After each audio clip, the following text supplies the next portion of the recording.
I need you to answer me a question, bro. Are there 2 Amamaniers coming out? Amamanier 5s coming out? I think so. You think so? Yeah. So why are there 3 codes to this?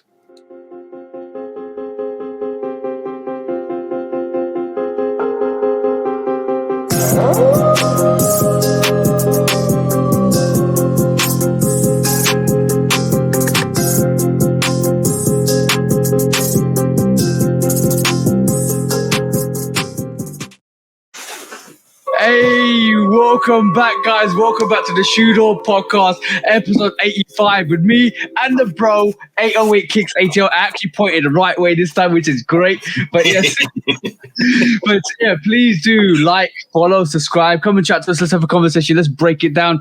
Please do put the notification bell on if you actually love us and actually rock with us. And also on top of that, please do actually go and share if you love the content. But episode 85, and remember, guys, we're on the audio platforms. You can go and listen to us on Google, Apple, Spotify, all of that stuff as well. And iHeartRadio.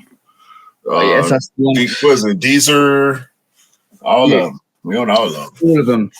And also, like I say, guys, go and check us out on the socials. Go on Insta, TikTok, obviously YouTube as well. And yes, come and just have a conversation with us. But the main question, come to YouTube. Please come to YouTube. Yeah, definitely come to YouTube. Oh, and obviously, if you want to, when you listen to, sometimes we actually show some stuff on the podcast. You can actually go and tune it in and actually see the pictures, or go and research them up yourself, which is great because obviously we love to talk about stuff, and sometimes descriptions don't give the sneakers or the conversation justice. But hold on. We got to start adding links in our descriptions, and I'm gonna say that right now on the pod, so we have to hold ourselves to it. Yep. Okay. Cool. That's fine. We will be adding links to all of the descriptions and everything you want. But bro, why is the Amamanier 5 got 3 style codes? It's got number 1, the black variation, SP. Number 2, Amamanier light bone variation, SP. And that was the rumored white variation that we was going to get. And number 3, then this is bro, this is on StockX, because these style codes, if you type these style codes up, it actually comes up with the variation or the mock-up variation or a similar variation. But the style code exists for this sneaker. And number 3 is what the diffused women's exclusive that we've recently seen. So tell me, bro, why are there 3 style codes to this, Nike style codes to the Amamanier 5? Apparently, it's gonna be 3 sneakers, bro, and I'm here for it. I was sitting there with Scott yesterday, and we after we talked about the Balvin Freeze, we're gonna talk about the Balvin Freeze in a bit. But after we picked up the Balvin Freeze, bro, we were sitting there and I thought, you know what the next big release is? That the Amamanier 5. And you know what our sneakerheads do? We go and tap into our favorite platform, have a look at what the resale's doing to give us a vision of the predictions of how good and well the sneaker's going to do. And that's what turned up, because if you put Jordan 5 Amamanier, it doesn't come up. If you put Amamanier 5, this comes up. And bro, there's 3 style codes. Like I said, the black style codes there, the diffused blue, white style codes there, and obviously now we've got a light bone style code, and that was the light bone variation with the burgundy shark teeth that we all saw and we all loved, and we all was like, yo, that's gonna be dope. But obviously it looks like it might be the diffused version. But there's 3 definite style codes, bro. Yeah, I'm with it, bro. It's looking like the diffused blue is a women's size release. We know we probably gonna get extended sizes. They always do extended sizes on these. Especially the 3s and the 12s, which were women's releases. And now they're doing both. This will be the first time they actually do men's and women's at the same time, and 3 colorway. As long as I get the black one and one of the other ones, bro. Oh yeah, because both the 12s were women's exclusive as well. So yeah, okay, bro. I can't believe that if they are doing 3 MM year 5s, that's a situation, bro. That's an actual situation. Because I still believe it's 2 pairs. I personally believe it's 2 pairs. It's the black pair and the diffused blue pair, which is obviously the women's exclusive. I still believe there's 2, but I'm not discounting that the 3rd pair might be some slight PE or friends and family exclusive, but it might not even exist. But there is a style code for that version, and that kind of surprised me yesterday. And I thought, you know what, I'm going to start the podcast off with that, just to kind of spice up the excitement for these MM year 5s, bro. Nah, you ain't got to gas me up no more on this. You know, I've been waiting on this since we predicted it early this year. We called it. A couple of weeks later, we saw it, and this gonna end my year, bro. I might not even want them Gratitude 11. I ain't gonna say want, but if I end up with all 3, I'm on my year 5s. My year's done. Allegedly 3. Let's just say allegedly 3 at the moment. I'm probably the first person that I'm going with it. I'm probably the first person that actually kind of. I think the Shudo podcast is the first place this has actually been announced. Like, in terms of nobody really clocked on that there's 3 style codes to this at the moment. We know we clipping for Instagram this week, don't we?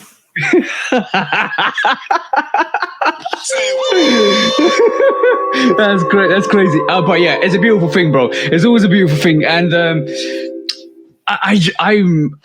I'm so in the sneaker space at the moment. My head's in the sneaker space at the moment. I'm really excited for what's coming for the end of this year and for the next year as well, bro. Like, it's crazy. But like, how's your week been, bro? Let's just talk about the week first. I had a good week at work. Had a eventful weekend so far. I'm chilling after this though. Yesterday I hit the Atlanta Food and Wine Festival. Yeah. Let me pull up my IG real quick so I can give some shout outs. I gotta give some shout out.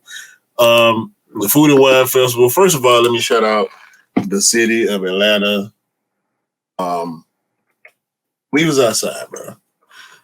And let me be candid right now. Most of the time, these type of events are more populated by upper echelon-ish, bougie-ish type of people. Yeah.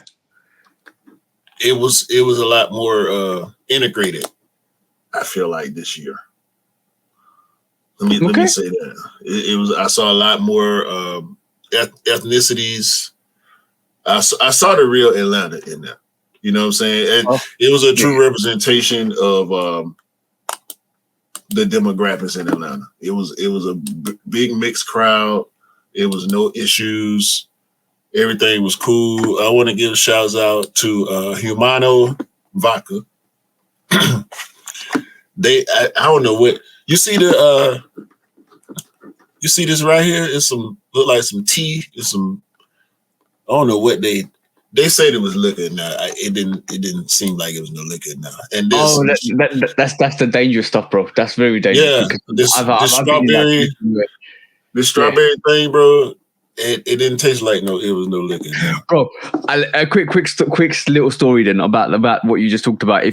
Be very careful about alcohol that doesn't taste like alcohol when it's mixed in cocktails, because when you have a rum punch, the rum punch, it's so sweet that it's got fruit mixes in it and stuff like that. But when you realize that your missus has put like 3 bottles of rum in that and mixed it with like tropical juice, and you're like, okay, cool, I'm gonna drink this, and everybody's drinking this like it's tropical juice, it's not alcohol, because it don't taste like alcohol, bro. And right at the end of the night, all of you looking at each other like, what just hit us on the couches? Like, what just hit us? Because I feel absolutely messed up, but we didn't drink anything. And then your missus comes and says she put Rain Nephew, Kraken, and Dark Rum into the rum punch, and it absolutely knocked everybody out, bro. We were absolutely wasted that night, and that's dangerous. That's very dangerous, bro. the alcohol that don't taste like alcohol in a cocktail is very dangerous, bro. Yeah, bro. Yeah, shout out to St. Julian Vineyard, Neil. I should have got a picture with Neil. He's the pink shirted guy in the background right here. Super cool dude, man. Good watch. He had on a really good watch too. I couldn't give him. I ain't give him no compliment on his watch though. But great watch, great wine. Shout out to St. Julian, man. I'm on that. I need some of that St. Julian in my life. And also Remedy bourbon whiskey, bro. They got cinnamon, apple, and rye, right? So I took a shot of this apple. I'm like, oh yeah, this is smooth. And I don't like fire. Do y'all got Fireball over there? No, I don't think we got Fireball over here. It's cinnamon. Like people like to shoot it. I think it's whiskey, but it's too harsh for me, right? Because I don't like spicy. I don't like nothing too spicy. Yeah. And I hit that cinnamon remedy, bro. Oh my god, it tastes like candy, bro. It tastes like cinnamon candy, right? The dude say, nah. You got to put the apple and the cinnamon together. We call it apple pie. That's a man. Why are you doing this? Why are you doing this right now?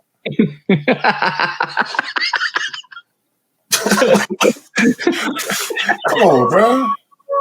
Oh, bro! Talking about apple pies, we got Velvista, and Velvista is like a chocolate maker. So basically, it's a hot chocolate drink that you can make, put milk in it, put chocolate chips in it, and basically kind of let it run, and it kind of melts the chocolate, infuses it, and makes a nice hot chocolate. So we've got this from Hoto Chocolat. And Hoto Chocolat obviously is a very famous chocolate selling company over here. I don't know if you guys got them over there. So Hoto Chocolat is basically a very renowned chocolate place that we get like nice little bits. They do really special chocolates and stuff. So we've got the Velveter and my girlfriend got her for her birthday because her mum got it for her. So we've got it there and we start making hot chocolate. So her girlfriend's mum chose this apple chocolate pie. Right, so the apple pie with chocolate infused in chocolate. So my girlfriend made it, and I thought it was going to taste like chocolate, like chocolate with a bit of hint of apple pie. No, bro. It's not. Doesn't taste of chocolate. It tastes of McDonald's apple pie, bro. And listen, it's two flavors. It's two flavors in this world. Actually, I'm gonna go three. There's three flavors in this world that will overpower most things. Yeah. Third would be peanut butter, not peanuts. Oh yes, but peanut butter. Yeah, that's third. 2. Apple. You put apple in anything and you're gonna taste apple. I know what the first one is. What? Banana. 100%. You can have some cookies, bro, wrapped in plastic. Yep. And you can have them in a container, in a Tupperware container. And you can sit a banana on top of the container. A raw banana still in the peel. You can just set it on top of the container and give it a day. Your cookies will taste like banana, bro. It's amazing. Yo, bro, it's pretty much like the banana. It's got this little at the least they'll smell like banana. Yeah, that's what I'm saying. It's almost like this banana husk and shell. It's got these little army of little bacteria, ants bacteria basically kind of fumigating constantly the food that you actually going to eat, bro. Bro, I used to make smoothies, right? I put the whole produce. I put the whole produce section in my smoothie, bro. I put apple and banana in there, and it tastes like apple banana smoothie, bro. It'd be dark green. It'd be darker green than the underside of this hat. And it tastes like banana. They just turned into a food podcast. No, that's real talk, bro. It's just real talk. Definitely. All right, but moving swiftly on. All right, cool. We know this weekend what it was all about, right? We know this weekend was about these J Balvin Jordan 3s. Bro, there was a situation there, bro. I'm gonna go into a bit of a story time because I said I had a very good story about this, and it was crazy. So basically, in the morning, basically went over to Offspring, where I was able to cop, and then we were basically running through, got the sneakers, and then just chilling there. And then we will, you know what? I had another pickup from SNS because I helped out one of the bros, and basically I was like, you know what? I'm gonna go. Let's go pick the sneaker up. So on the way there, we went there, and literally then the news started coming out that in the States, there was shut down for the J Balvin Jordan 3s, right? And there was information about how I think in New York one of the shops got shut down for the J Balvins. And that happened, and then funny thing was, we went all the way to SNS, picked up the pairs. We were walking down, and then one of the bros was like, you know what, we got 4 J Balvins here, right? So let's basically take a picture. Let's start taking some pictures. We just in the streets. We went on the back roads and basically put all the sneakers up. Started literally taking pictures. I think trying to post a show should just say, oh yeah, one, thank you, blah blah blah blah, to the companies or the people that drop the sneakers and stuff like that. And then somebody suggested we put some pictures up for the J Balvin Jordan 3s, like resellers do for a joke, right? And then we was like, all right, that's fine. So let's do that. And then we said we won't post it. It was just for a joke, for a rainy day. And then all of a sudden, they'll post this, bro.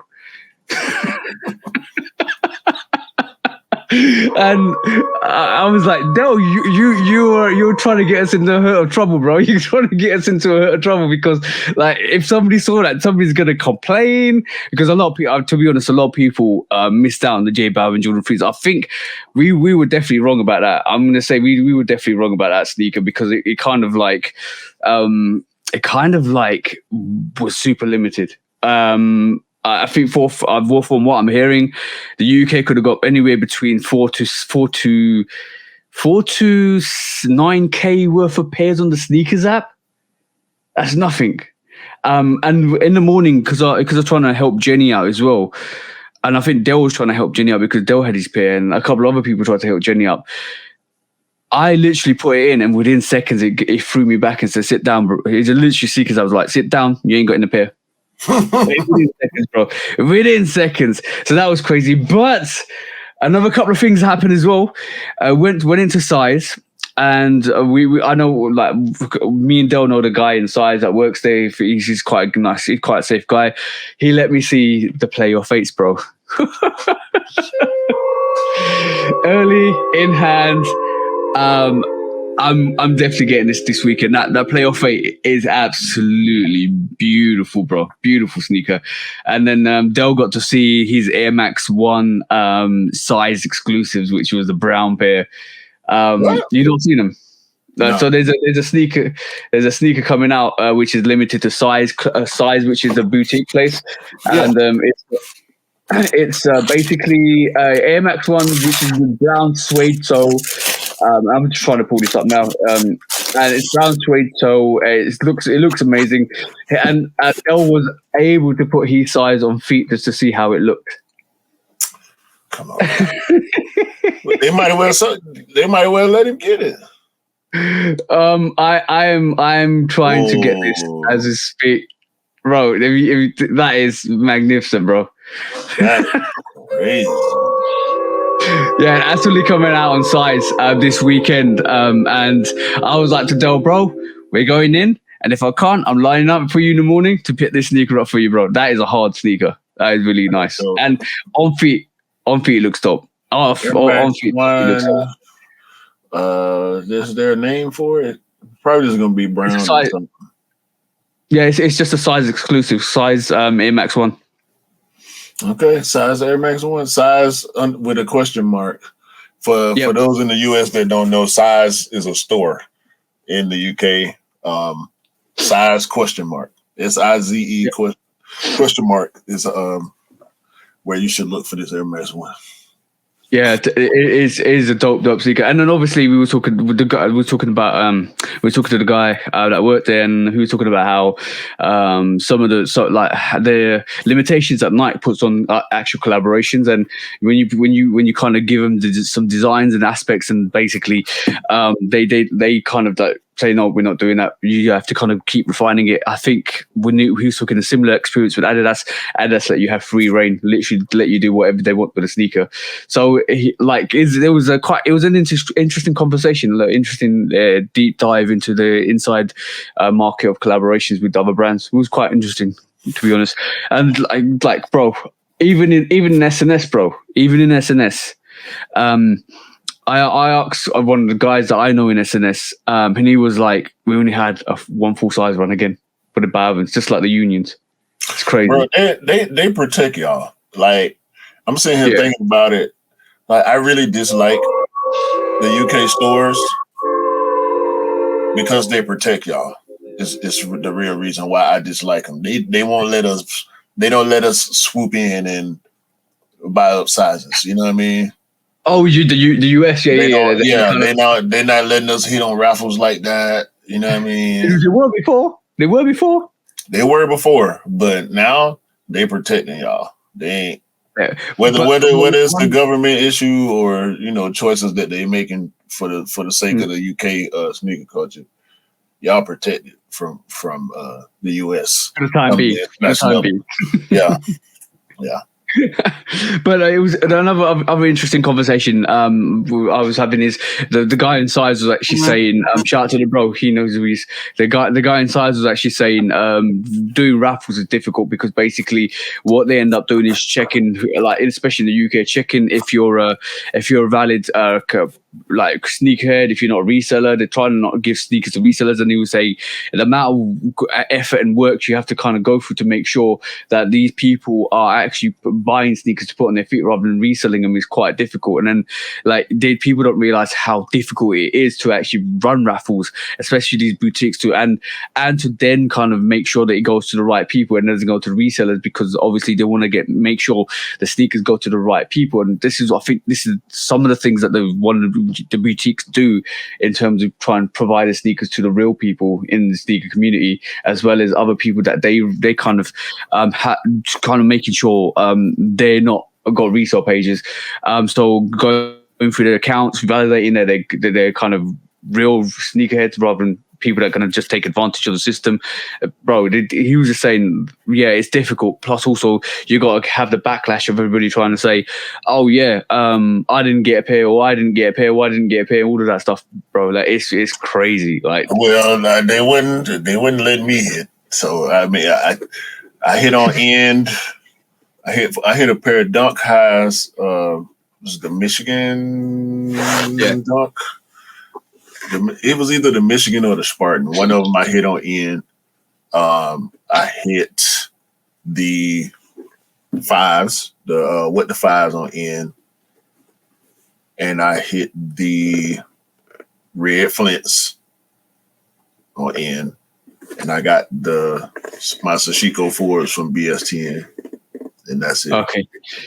Yeah, I mean, but the thing is that that's only the in-store raffles where you have to come pick up sneakers. The other ones that's on like online that just doesn't have in-store pickups, they just kind of give it to anybody they want. To be honest, purpose. At this point, I think Pattern is the only store that still does like worldwide online releases for us. Yeah, overseas store, and they're EU, they're not UK. Yeah, they're EU. So yeah. But the UK stores, they ain't letting us in, boy. But before we get started,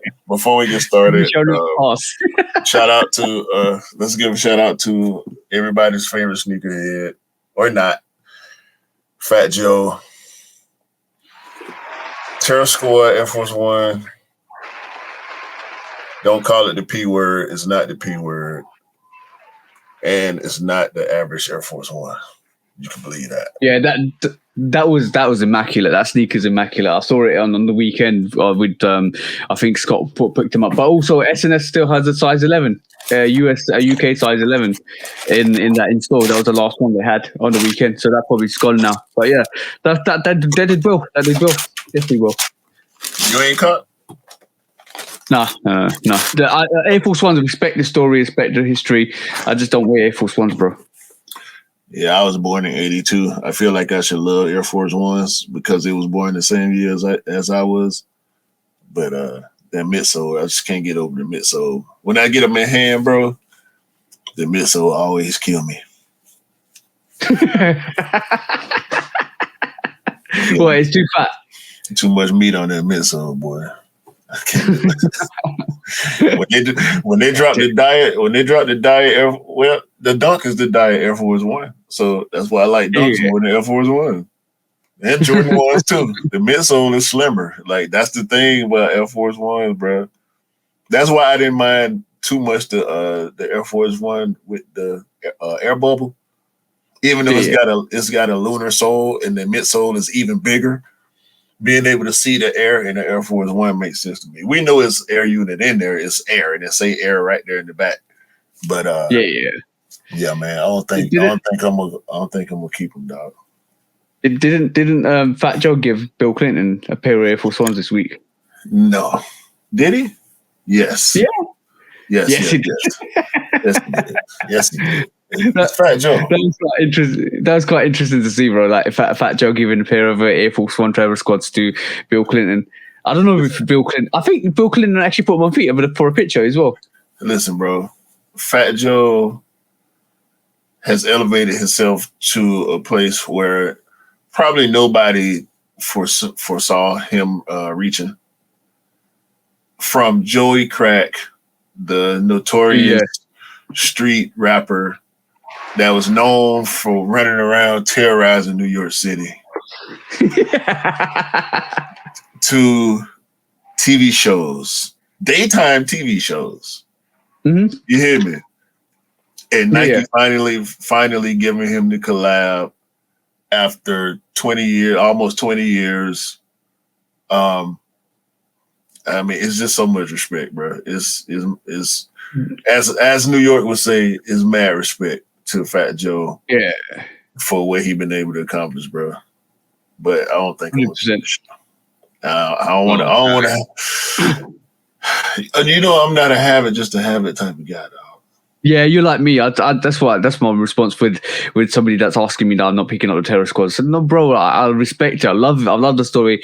Shout out to Fat Joe for like kind of getting to where he is. Like that, he's the epitome of keep working hard, keep grinding, keep level, keep pushing, and then you'll get to where you want to get to. And it's like basically achieving everything he wants to achieve. And that's the moral of the story in life. You got to keep persistent. But shout out to Fat Joe, shout out to the story, shout out to the sneaker. It's absolutely beautiful. I'm not even saying it's horrible or anything like that. It's an amazing sneaker, but like you're in the same vein as me. And when anybody says to me why I didn't pick up the Terra Squads, because I don't wear Air Force Ones. Tell me Air Force One in my collection. There's none, or my rotation. There's none. Off-whites. You got the off-whites, don't you? Not. I haven't got off-white Air Force Ones. Yeah. Timberland. I got the Timberlands. No, you got off-white Air Force Ones. The mids. No. Your size. You had two pairs. One of them was your size. No, I don't remember that, bro. I ain't got off-white Air Force One mids, the ones with the spikes on them. You didn't get that in your size? No, that was for no, that black and white was for the bro. I got that, reviewed it, I gave it to the bro. He wanted it. I thought you had two pairs. No, I've never had an Air Force One, bro. Never had an Air Force One in my rotation. Ever. I could have swore you had two pairs of that shoe and you kept one. Nah, never, bro. Okay. The one with the spikes I've got for the Alon Dunn, who's the bro. He actually kind of shout out Alon Dunn too. Yeah. Shout out the bro. He actually reached out to me, wanted a pair because he was working, and I actually copped for him. That was quite an easy cop, and then that was the only one I had, and I gave it to him. Okay. I thought you had your size. No.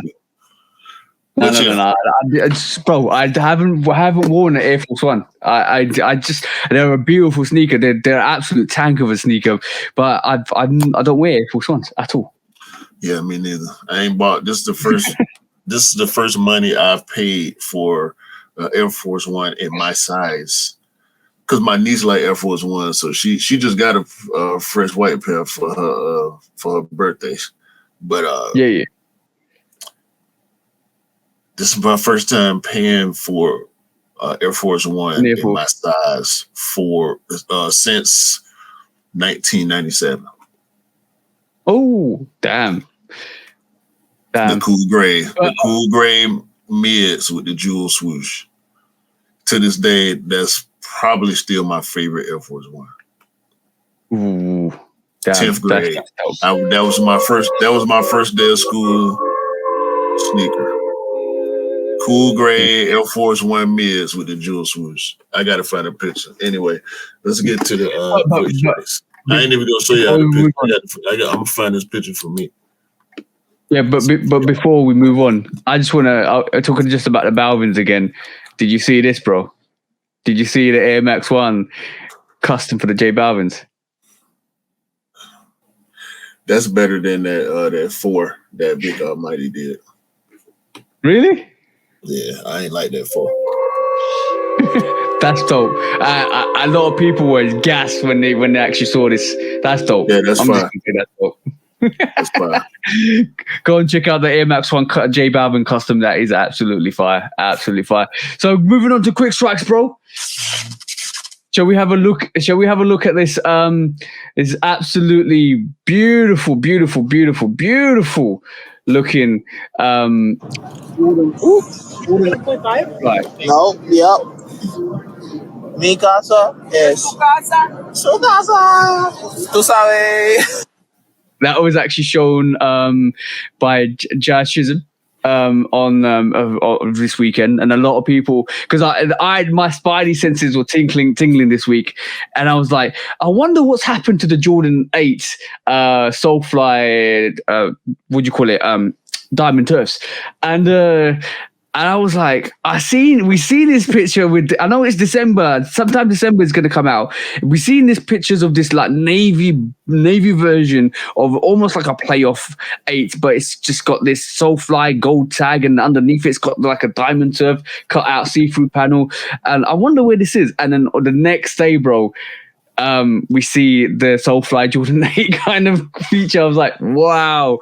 I had my spider senses tingling, but damn, a whole new different colorway came out of that sneaker. I don't even think it's Diamond Turf. I just think this is a Jordan Soulfly 8 Jordan 8. If it's Diamond Turf, it's off. Yeah. Sometimes we can't be running with these narratives, these thrown out narratives. You know what I'm saying? The gold on the blue one ain't no blue OG Diamond Turf.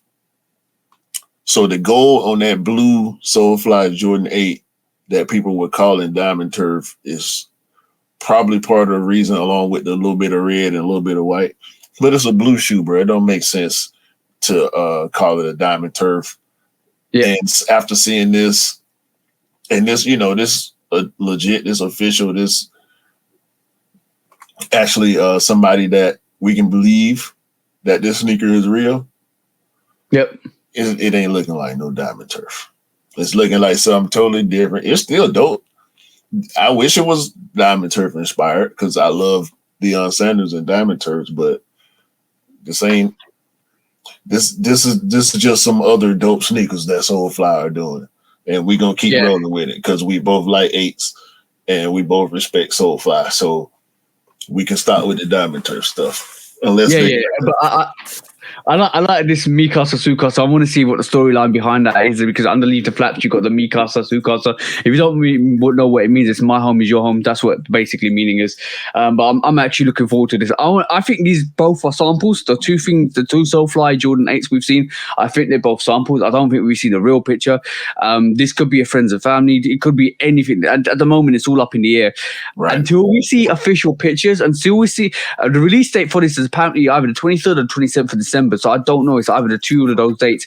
I remember for a date being after Christmas. I don't know what sneaker that was, but it could be before Christmas, which is I think is the right one. And when I posted this, and when I posted my thoughts about the Diamond Turf Jordan 8 the Jordan 8 Soulflies. So I tagged Soulfly and they like both of those pictures, bro. So there's definitely something coming.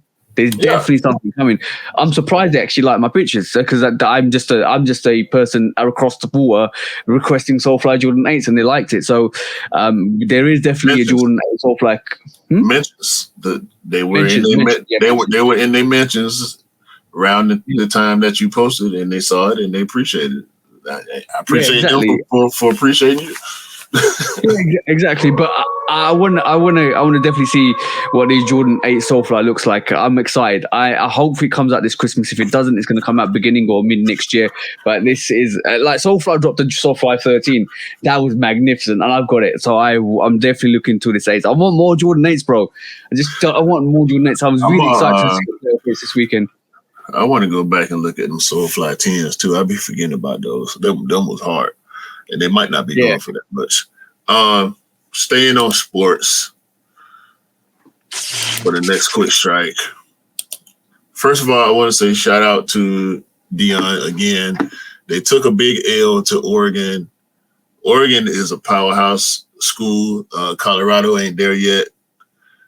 They were big underdogs. Everybody expected them to lose, and they did. The talent level is different at Oregon. Oregon is a known winner. A lot of people love that school. We know Oregon for the connection with Nike, and Oregon, bro. I just want to say I'm still on the bandwagon. I don't care what happens for the rest of the season. If they don't win no more games for the rest of the season, I'm still around with Colorado. So whatever. But Oregon done it again, dog. Oh. They got dunk low cleats with the thermal heat pattern shit from the Civilist dunk. Civilist, yeah. So basically, they converted like almost the Civilist dunk into a cleat. They did. They left some of the panels black. They left the underlays black. And they made the swoosh white, and they went with white laces. Yo, I'm so sick of Oregon with the cheat code. I'm gonna tell you what Oregon do. In case you're not aware, I'm gonna tell you what Oregon can, will, and has done throughout the history of their partnership with Nike. Because we know Nike started in Oregon, right? Nike will send Oregon. They got 12 games, right? And if they do well enough, they got a bowl game. Nike will send these folks 13 different uniforms and helmets. 13 different. Hold on. You don't understand what I'm saying. Y'all don't understand what I'm saying about Oregon. Oh, break it down, bro. Every single game, they wear a uniform that nobody has ever seen before. And a helmet that nobody has ever seen before. Yeah. And they don't wear it again. Because they got a different one next week and a different one next week and a different, like, bro, you never know what Oregon going to come out there looking like. You know it's going to be black, white, yellow, or green. But you don't know what they're going to come out there looking like, bro. The helmet that they got with this uniform. Look at the helmet, bro. Carbon fiber with duck wings on it. Like, just like on the jersey, they got green carbon. Like, bro, Oregon is unstoppable, man. Do you think Oregon's got the best PEs? Yes. That was instant, bro. He was like, "Don't even ask that question, bro. That's not even a question you should be answering at this moment in time, bro." No, because it's easy to say UNC also. Yeah. But Oregon, bro, like when you think about the Oregon Fours. No, you don't need to think about it. Let's have a look at them. Look at that, bro. No, but these not even. Let's not count the 5. Let's not count the fly E's. Like only PEs. 6. The 2 8s, the 6s. I think it's 2 6s. I think it's a white one. Yeah. 7, which you barely see. Bro, look at all the basketball stuff. Like we don't even look at them foes. The white. The white. Well, we don't even talk about the white foes. 13. Bro. 3s. The original Oregon Dunks, bro. Oregon 5s, bro. Ducks. Yeah, the one with the actual duck on the back. You know what I'm saying? Yeah, the 13s, the 4s, bro. That's what I'm saying. The Tinker Oregons. Yeah. You know what I mean? Yes. Like, look at them Huaraches, bro. They actually got a pair of Huaraches. Oregon gets everything. Every shoe that Nike make, if you play sports at Oregon, you can get whatever shoe you want, bro. That's in production. I'm pretty sure you can go holler at the equipment manager and be like, "Hey, bro, I want some dunks. I want some this. I want some that." Or they might have take a vote. It's Oregon. More than likely, they have a Nike person. That caters strictly to the school and the different teams and their needs. You know what I'm saying? I can only imagine what some of these coaches, bro. Imagine being the equipment manager at Oregon, bro. So imagine you're a sneakerhead, right, at this moment in time, and you had a chance to pick any team, and you're like, you know what, my aspirations, or you go into an interview, and you go into Oregon interview or something like that, and he goes, "What's your aspirations?" My aspirations is to work for you, whatever capacity you want me to. If you want me to clean the bins, if you want me to clean the equipment, if you want me to play football, if you want me to kind of even shine your shoes, I will do that. Just give me the sneakers because I want the sneakers. They're the best sneakers in the world. These are PEs. I just want to be part of the team. Please pick me. That's pretty much what you're going to be saying as a sneakerhead, bro. Listen, bro. When it come to colleges, either Oregon or UNC.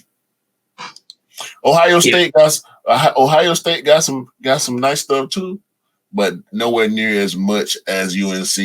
And I don't think UNC, the alma mater of the Bastard Goat, even got as much as Oregon, because the Nike guys went to Oregon. It all started. Yeah. Nike started at Oregon. From Oregon, yeah, that's the home, the hub, the central. Yeah. That's basically where it all started. So yeah, Tinker went to Oregon, bro. That's all you need to say, bro. That's all you ever need to say. Yeah, no. Phil Knight went to Bilbao, Oregon. They met at Oregon. So yeah. Tinker was an art student at Oregon. You know what I mean? Yeah, but that makes sense, because basically it's kind of highlighting, it's giving homage to where you came from. I think that's what it's always about, to be honest, in terms of the brands. They always give homage to how the creators, where it came from and everything like that. So yeah, Oregon, that was a quick response from you, bro. You're like, Oregon, that's it. You don't even need to say it. Oregon gets the best PEs. It's the Nike school, dog. It's the Nike school. The Nike started there. But I got you right here. Okay, bro. Because you better get these mischief boing boings for your. There's history behind this. I need to work out how to get this, because it's dropping Wednesday. I know it's dropping Wednesday. I don't know if it's going to drop on the Reebok website either, or if it's just going to be Mischief. And I don't know if Mischief actually kind of shipped to the UK as well. Because my girlfriend was like, on the weekend, I like those Mischief's new sneakers. What do you mean, Missy? What ones? Oh, the Reebok ones. I said, that's the ones she wants. That's the ones with suede, yellow suede, light blue. She basically, that advert's quite funny as well. That advert is too funny. They got D Brown and his son, Anakin Brown. Yes, D Brown named his son Anakin. For those of y'all that don't know, me and TJ both rock with Star Wars. Anakin is Darth Vader's real name. Yeah. So yeah, D Brown and Anakin Brown are in the ad. D Brown, slam dunk champion. He won the slam dunk championship in the Reebok Omni pumps. So Yeah. this makes complete sense from Mischief. 9 pumps. I'm sorry, 9 pumps. Bro, my girlfriend was like, I like these Mischief, but I don't know what one I'm going to choose because I like the leather version. I like the suede version. We settled on the suede version, not this version, but the suede version, and which is more of a yellowy tone to it. She likes it a lot, and I was like, "Are you serious?" And she's I want the boing boings, these ones. I want the boings because I like the pump of it. Okay? Sun bleached colorway. Yeah, some bleach colorway.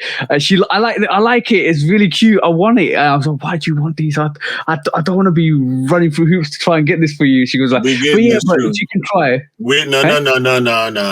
You can stop all that right now. Because what you're saying is she want this shoe, so we gonna get this shoe. I don't know what you talking about. It looks like it, bro. I don't know what you talking about. You tripping. It looks like it, bro. You need to relax. You know we getting this. You know what is really funny? Say we getting this. We're trying to get this. No. Say we getting it. Say it. We're getting it. We're getting it. 250. They drop day after the podcast airs. Wednesday the 27th. What size she wear? Say it on the broadcast. What size she wear? 7 US, 6 UK. 7. This is 7 youth or 7 women or what? 7 women, 7. No, 7 men's US. Men 7. Okay. Oh crap. No, we solving this problem because I'm not letting you get away from this. All you got to do, this is the Mission official website that we're looking at right now. I will send you the link. I will gladly send you the link. All you have to do is go on there and see if you can purchase something and if they will ship it to you. Yeah. If you can buy something from the website that comes straight to your house, then you should be good to go. They're going to probably sell out pretty quickly. They will sell out. And you know what? I'm down for this gimmick. I know a lot of people are cutting their nose at it in terms of like, yeah, that's rubbish. But I'm down for this. Like, we're talking Look about it. Yeah, bro. They look good on feet. You know what? We're gonna issue a video tomorrow, which is about reacting to Anvil. So basically, we're gonna have a look at some of the what do you call it, the Mischief Wavy Baby. But bro, like in terms of them coming a long way, they have come a long way because they're actually legitimizing their actual collaborations. It's no longer an art piece; it's more of a you can wear these if you want to now. These look more wearable than the Wavy Babies. Like we just saw the Wavy Babies. They wasn't, the inside of them wasn't legit. Hopefully the inside of hopefully all them pumps work.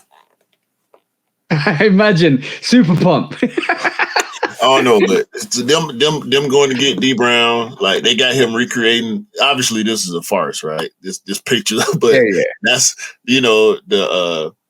the cover eyes dunk that he did to win the dunk contest back in the day. They got him recreating that with the pumps on, and that's actually his colorway. His son got the orange colorway on, and he's wearing the yellow colorway. Yeah, the Sun Beach Blast or whatever it's called. Yeah. I'm intrigued. I'm gonna if I do when I do get this in hand, I'm gonna have a proper test it out and see how it is. I'll let my missus do the on feet and wear them and kind of tell me how comfortable they are. But she loves stuff like that. Like I know it's aesthetics, it's the design she loves. She loves to kind of look at stuff, and she thought they were cute. So you can't deny your missus or your partner basically saying, "Oh, I like these and they're cute," and then you can't not pick them up for them. Do you see what I'm saying? Yeah, Reebok's always good for small feet too. Yeah. Moving on to next quick fight, bro. Did you see this this week? It's basically Jordan Brand held a basketball tournament in the middle of the lake in Slovakia, Slovenia, to celebrate the launch of Luka. I can't even say his second name. I always get this wrong. Go on, bro. Luka Doncic, his new Jordan Luka 2 sneaker. What do you think of this, bro? This is wow. The shoe is cool. Yeah, let's go back to the shoe. The shoe's cool. I like it. Yeah, it's cool. That's a great photo, by the way. But yeah. Jordan Brand good for this. Jordan Brand is good. What in the? Well, what we're literally seeing is somebody they actually play basketball and somebody just leaped into the water. There you go. Yeah, we know that's 100% playing content. But yeah. Jordan Brand at this point is outdoing Nike so bad, bro. Yeah. Doing events and think about the amount of advertisements for stuff like this. Like when Jordan roll out their signature sneakers, they give the athletes as much attention as MJ would have had when he was rolling out his signature sneakers.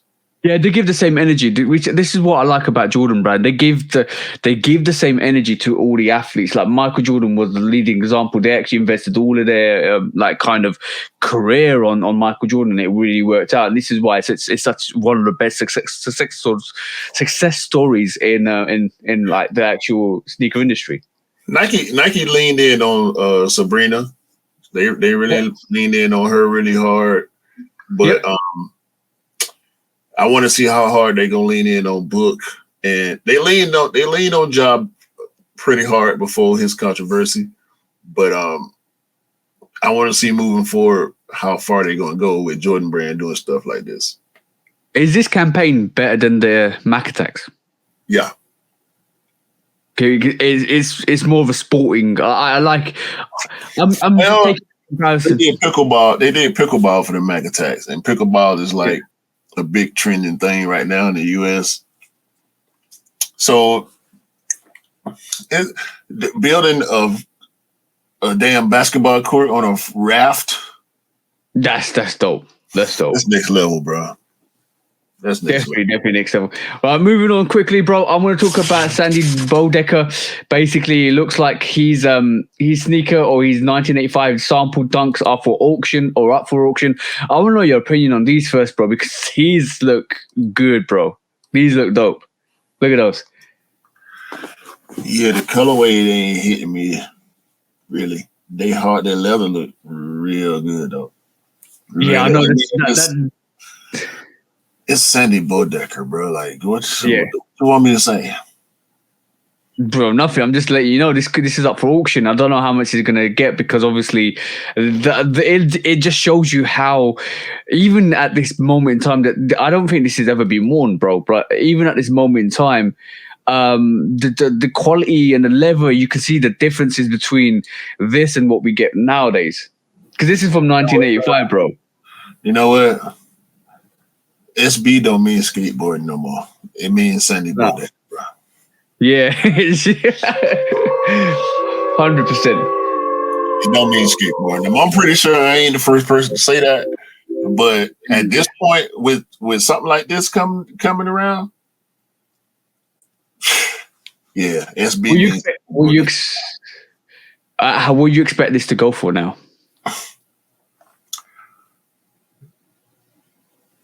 As a collector's item, you can't call it. If you're an OG skater, this means more to you than a price tag. So I can't really call it. Sandy Bodecker's signed PE sample from 85. Nah, there ain't no price for this, bro. I would say for a sneaker, it's pretty much priceless. With his signature on it? Nah, bro. Ain't no price for this, bro. Ain't no price for this. I agree with that. That's amazing. That is literally amazing. That I when I came across the story, I was like, wow. The sneaker just looks like it's you can. It's almost 40 years old, but the sneaker looks it, bro. The sneaker is so vintaged out. It just looks classic. It's like a classic thing. It still look good too. Yeah.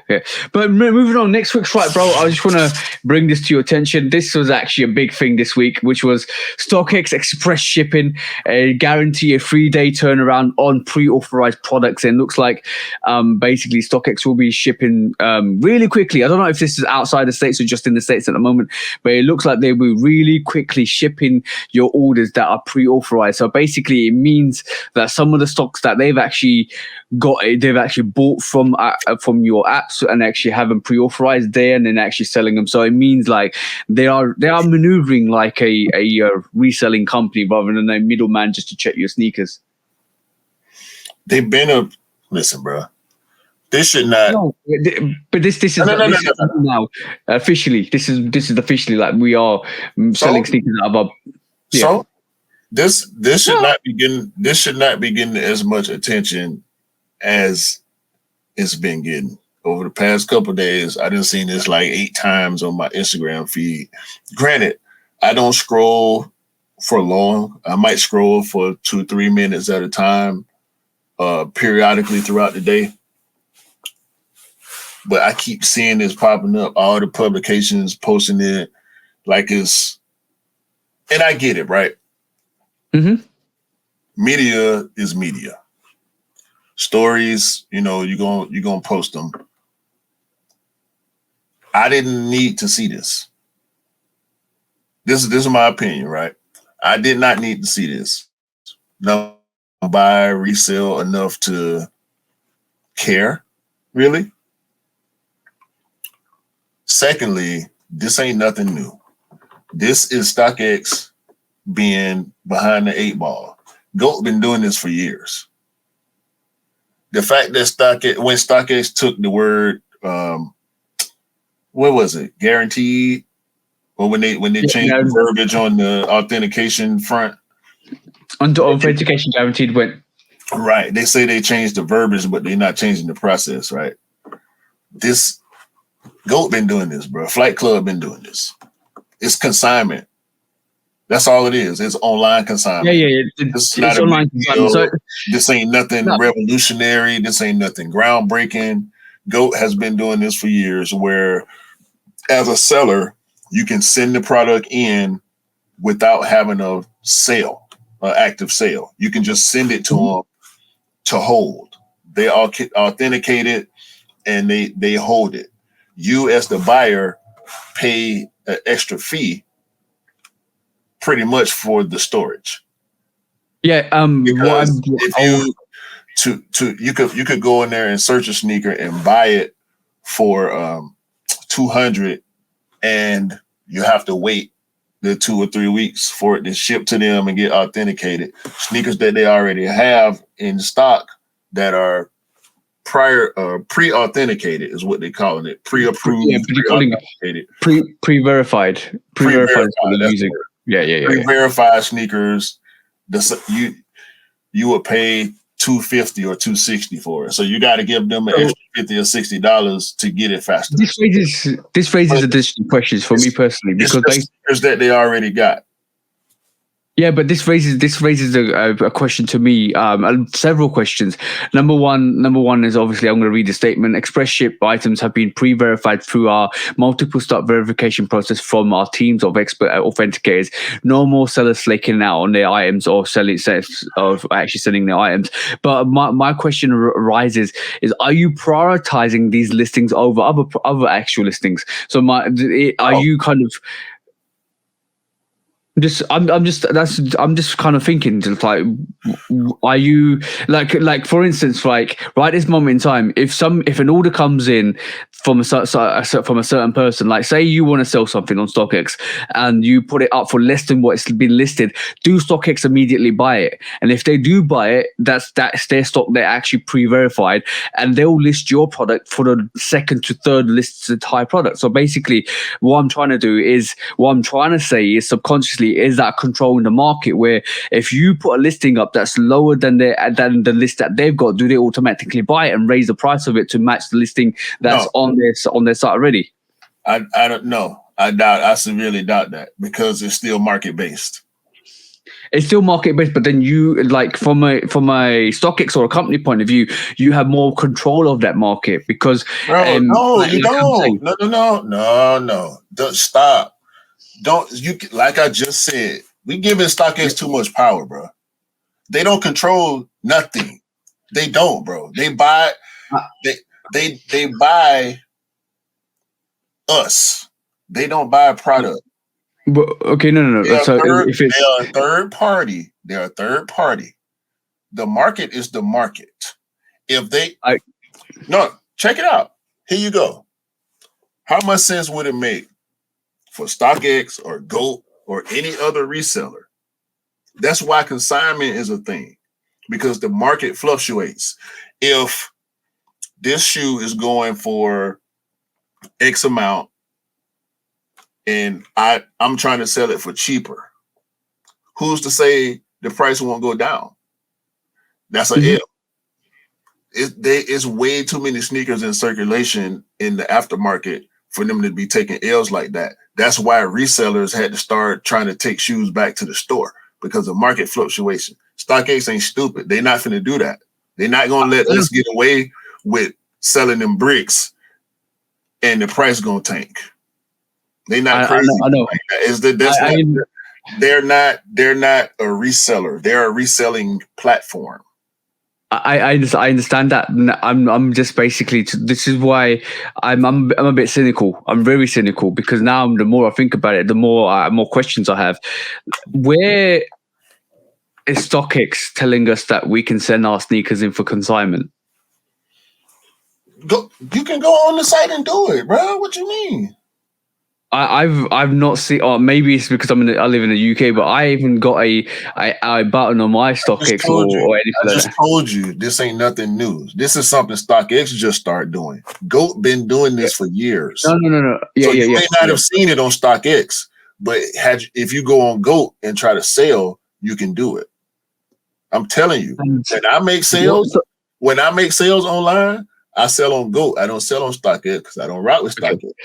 I don't rock with GOAT either, but I like GOAT better than I like StockX. You know what I'm saying? And that's fine, but this is why I'm very cynical. Is there's no place I haven't seen anybody cynical about what? Look. Okay, cool. Like I've seen your perspective, and I understand your perspective.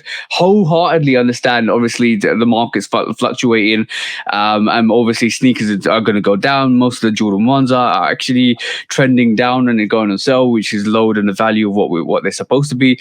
But when you're StockX, and you're probably the leading holder of actual valuation of sneakers, because everybody checks your site, and we've been doing it for ages now. So if you start saying we're going to pre-verify items, where can, as person that's actually got stock, send the items to be pre-verified and as a consignment? Because I don't think there is at the moment, unless I might have to do more investigation with, but there isn't at the moment. So if that's the case, then all right, then it means StockX is buying up pairs to pre-verify, to leave, or because that's the only way they can actually get pairs or for pre-verification. So it's not them, it's the people that have the sneakers that want to sell the sneakers. Stop giving StockX that power, bro. You don't understand why. This is why people run to StockX and base stuff off of StockX. That's a problem. Yeah, stop giving them the power to do that. But my question you there, bro. Cynical. You still ain't saying what you're cynical about. I'm cynical about the pricing on StockX now. I'm cynical about them actually dictating the market price, because at the end of the day, if they're pre-verifying, look. I'm just. I was gonna say just check GOAT. Stop checking StockX and check GOAT then, and you'll see, check Flight Club, check Collect. You know, all the resale sites outside of eBay, because eBay is seller control, right? Because the seller controls the price for eBay, and like Mercari and Poshmark and stuff like that. But these big established platforms like StockX, Goat, Flight Club, the market is the market to them. You know what I'm saying? That's where. And the more you control the market, the more influence you have on the market, the more you control the price and narrative. They're not controlling it, nothing, bro. They subject to it. Because if the community says the Calit 5 is worth $150, guess what they're gonna sell it for? $150. Yep. If the market says the J Balvin 3s are worth $400, guess what the price is gonna be on StockX and GOAT and Flight Club? It's gonna be $400. Demand, supply and demand, bro. We do that. They don't do that. I know they do that, but then if it could be 400 now, it could shoot up to 550 tomorrow or in a week's time when the pairs that are gone for the low is potentially could be picked up by these companies, bro, and pre-verified and left there. None of these companies, but it's still going to be based on the market. If the price goes down, if the value goes down, the sellers have to then adjust. It's never have I gone to any resale platform trying to sell something and they told me what to sell it for. The shoe can be worth $100. You could try to sell it for $10,000 if you want to. It could be worth $10,000 and you can sell it for $1 and they're gonna let it fly because it's on you. Yep. It's not on them. You know what I'm saying? The opportunist, the reseller, and we've been going way too long on this. It turned to me, it's not about StockX. They not doing nothing new. This pre-approved thing, pre-verified thing, I've been seeing it on GOAT forever, bro. That's all. That's the main point. So that I was trying to make, like, take StockX out of it. Stop giving. That's why I keep saying stop giving them the power. Like I think they're the authority on sneaker value. I won't give them that, bro. I refuse. They're more than that now. From them doing this, they're more than that because this is why I say it's a bit naive to kind of take StockX out of it, because at the end of the day, there's a big company that had massive losses recently, and if like to control, to kind of make up for those losses, you can actually do a couple of things to put into place to actually kind of make sure you don't get into that situation. And this could be like let's be really, really honest. They went from a verification platform to verify sneakers to kind of like the middleman between reseller and buyer. So now it's more than that. It's definitely more than that. If you're saying StockX has got a warehouse full of sneakers that are pre-verified, it's more than that. It's still a middleman, and they still don't control. Not anymore. They don't. Not they anymore. Never have. They never have, and they never will control the market. They now are online reseller. They're not. They're just more than a verification site. They're literally a beauty. When you go in there and cash out, so you saying they fabricating sales? I'm not saying that. I'm not saying they're fabricating sales. I'm just saying, if I was to put my J Balvin Jordan 3s for a low price, I'll guarantee it'll be StockX picking up that price. So they fabricating sales. That's what you're saying. Hold on now. You're not finna do this. You're not finna say all that and deny this allegation that's what you're really saying. If you're gonna make the allegation, make it clear now. You saying if you put put your J Balvins that you just got on StockX for $100, StockX is gonna buy them before somebody that's trying to get that shoe will. I've 100% confidence in that. And they're gonna call it pre-authenticated and sell it for market value. So that's a false sale. And this is why I'm dubious. And this is why they don't advertise that. Say that, bro. Make it. So we done had this whole big long thing around the fact that you feel like StockX is doing dirty business. You could have said that 10 minutes ago. I know, but I was trying to explain the narrative, and this is why I'm make you understand. Come on, bro. They got real estate in your head, bro. No, I'm just saying that, bro. They haven't got. I don't think about StockX at all. I'm just pointing out what I actually think about this moment in time, and I will totally forget it. I wasn't thinking about this before the podcast. I won't be thinking about this after the podcast. But to be honest, there's no way on StockX, unless somebody shows me, there's no way on StockX where you can actually go and send your sneakers for consignment. Therefore, anything pre-verified means they hold it, and for them to actually look for it and send it within 3 days, that means they've got a backlog of stock in their warehouses to sell this. So where is that stock coming from? Because it's not us selling it; it's them selling it. What you think consignment mean? Yeah, but wait, okay, tell me on StockX at this moment in time where I can send my sneakers for consignment for them to hold it. That's what they just saying. They rolling out. You could do it on GOAT. You've been able to do it on GOAT. It's called storage on GOAT. You can send your shoes to storage. They'll authenticate them and hold them for when somebody want to buy them. This ain't nothing new, bro. It's the same thing that the local resale shops do when you take your shoe there and you tell them how much you want for it. Like you done told stories on the podcast about people's consignment prices being way too high. You can do that on StockX too. You can set your shoe at $600 even though it's only worth $200. And ain't nobody gonna buy it because that's your price, and you ain't gonna give it up for less than your price. You can do that on StockX. You can do that.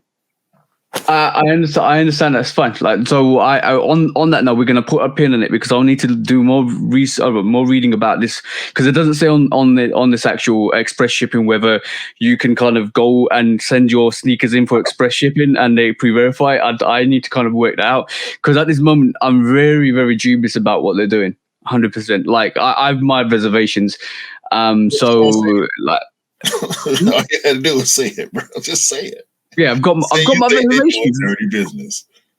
Well, if it's like I think it's not, then they are doing dirty business.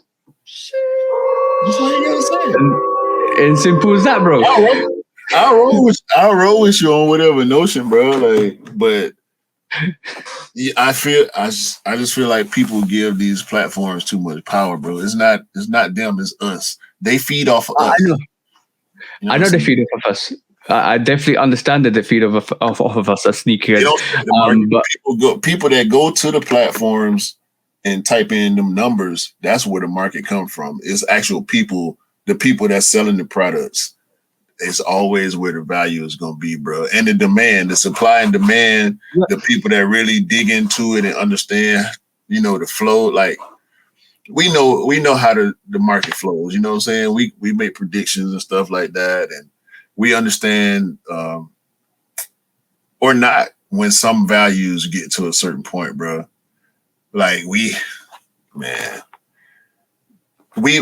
going back and forth all year long about Jordan 1s, how people disrespecting Jordan 1s and how the value on certain stuff, like the Union 1. We feel like that should be a $500 shoe, but it's not. Yeah. No. So but you never know what the market is. But my thoughts is never trust anybody, especially big companies. That's all my thing. No, hell no. I ain't never saying that now. I ain't saying that now. But with this, I'm taking it at face value because it ain't nothing I ain't already seen. You know what I'm saying? Yeah. I'm trying to for anybody listening, for the new listeners, for anybody that's probably not savvy. This is why I kind of break it down the way I do, just kind of just detail what my thought process is to come to the conclusions I do. But that's because I'm trying to gift you the opportunity to look into my complex mind. That's unfortunately sometimes it kind of gets to this point. I was just trying to get to the summary, bro, because when you said it was that one word that you said, and I'm like, oh, like what? No, you said you was anyway. Moving on to the next question, bro. So we all know a shoe surgeon, right? Yeah, we know a shoe surgeon. Do you know shoe cutters? No, I don't know shoe cutters. So right now we're looking at a Bread Jordan 1 High OG. This is a custom, one of one, handmade pair. It looks spectacular. It looked like 1985. Yeah, It looked like yeah. 85. Handmade shoe cutters. Roger Hung, I think is the guy's name. Hung. Bro, I ain't. Shoe surgeon got problems.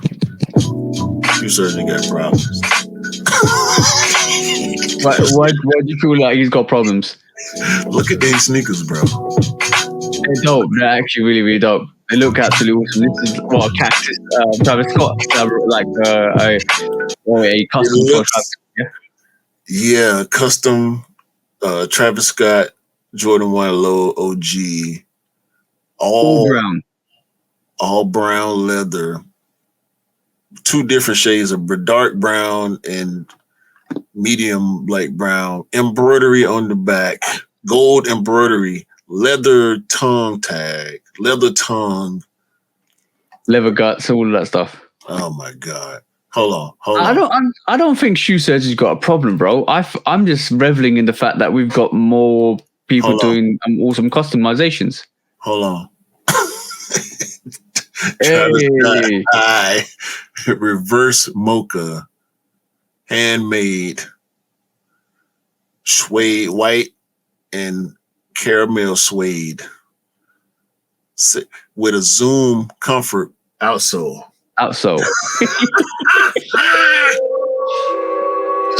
Zoom outsole, bro. Are you serious? Hold on. You're reveling in this one, bro. Yo, this is Jordan 1 High Orange Candy. Brother, it looks like a all white electro orange. Yeah. But it's patent leather orange it's metallic orange patent leather. I'm sorry. Look at the wings logo, bro. So clean. Yeah, so clean. Black snake skin, collar and swoosh, orange stitching on the black. Look at the back. How did he do it? I don't even know what that logo is. What is this? Apollo Group. So he did this for a corporation. He made this sneaker for a corporation. I'm guessing this is a display piece. Ain't nobody. Black laces. Look at the. Oh my God, bro! Look at the tongue. 17, whatever 17 is. The tongue. Anyway, one more, bro. And you got to go with me. You got to go with me right here. Jordan 1 High OG Off-White Union NYC to ATL.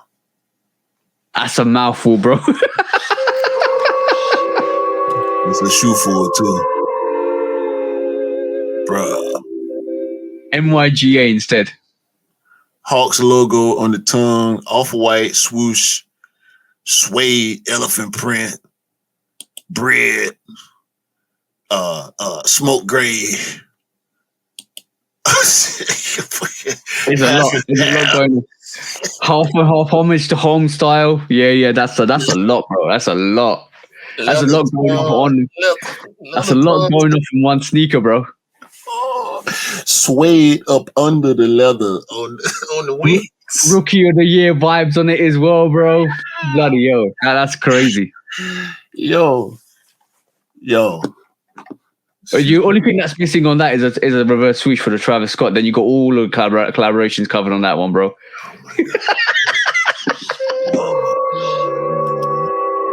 I ain't even. Dog, I'm.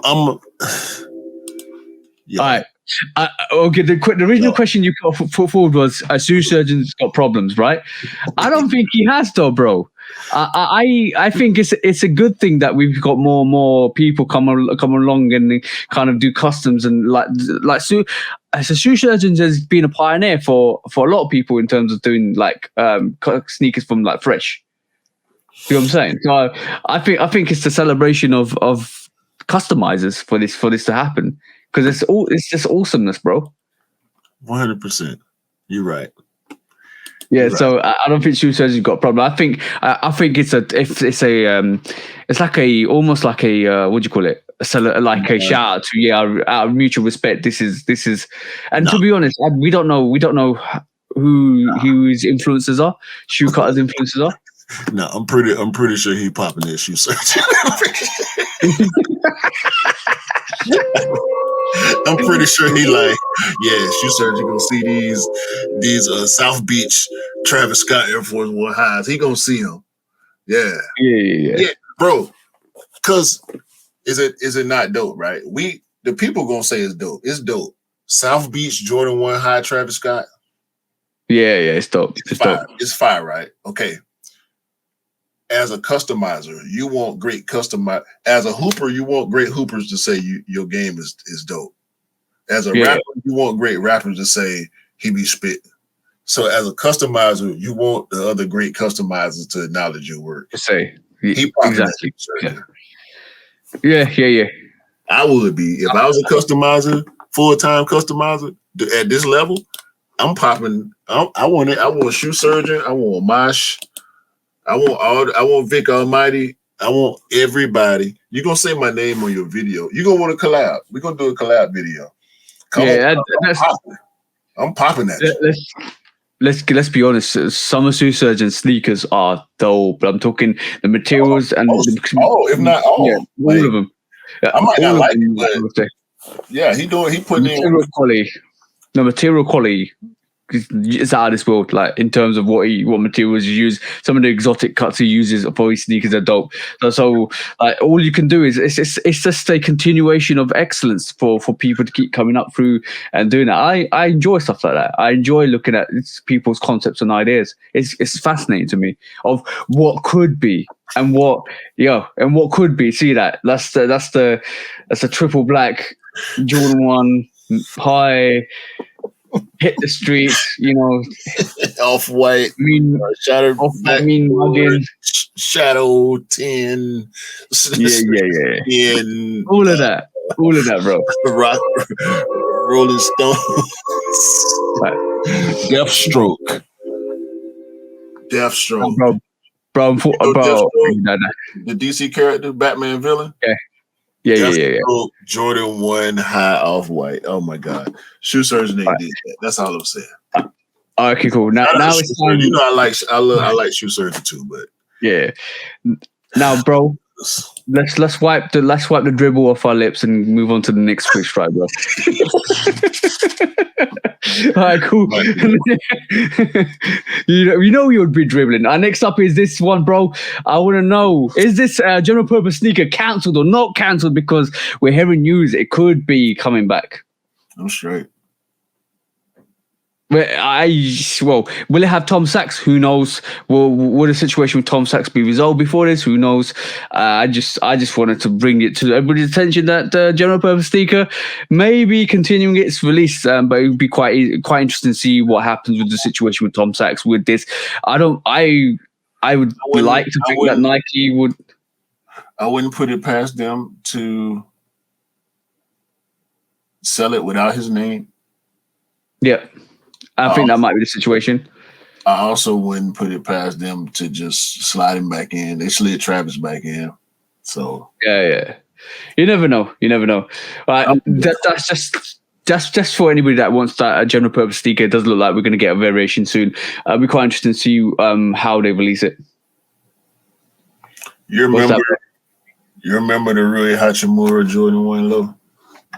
Yeah, bro. You're going to remember this Jordan 1 low Year of the Dragon.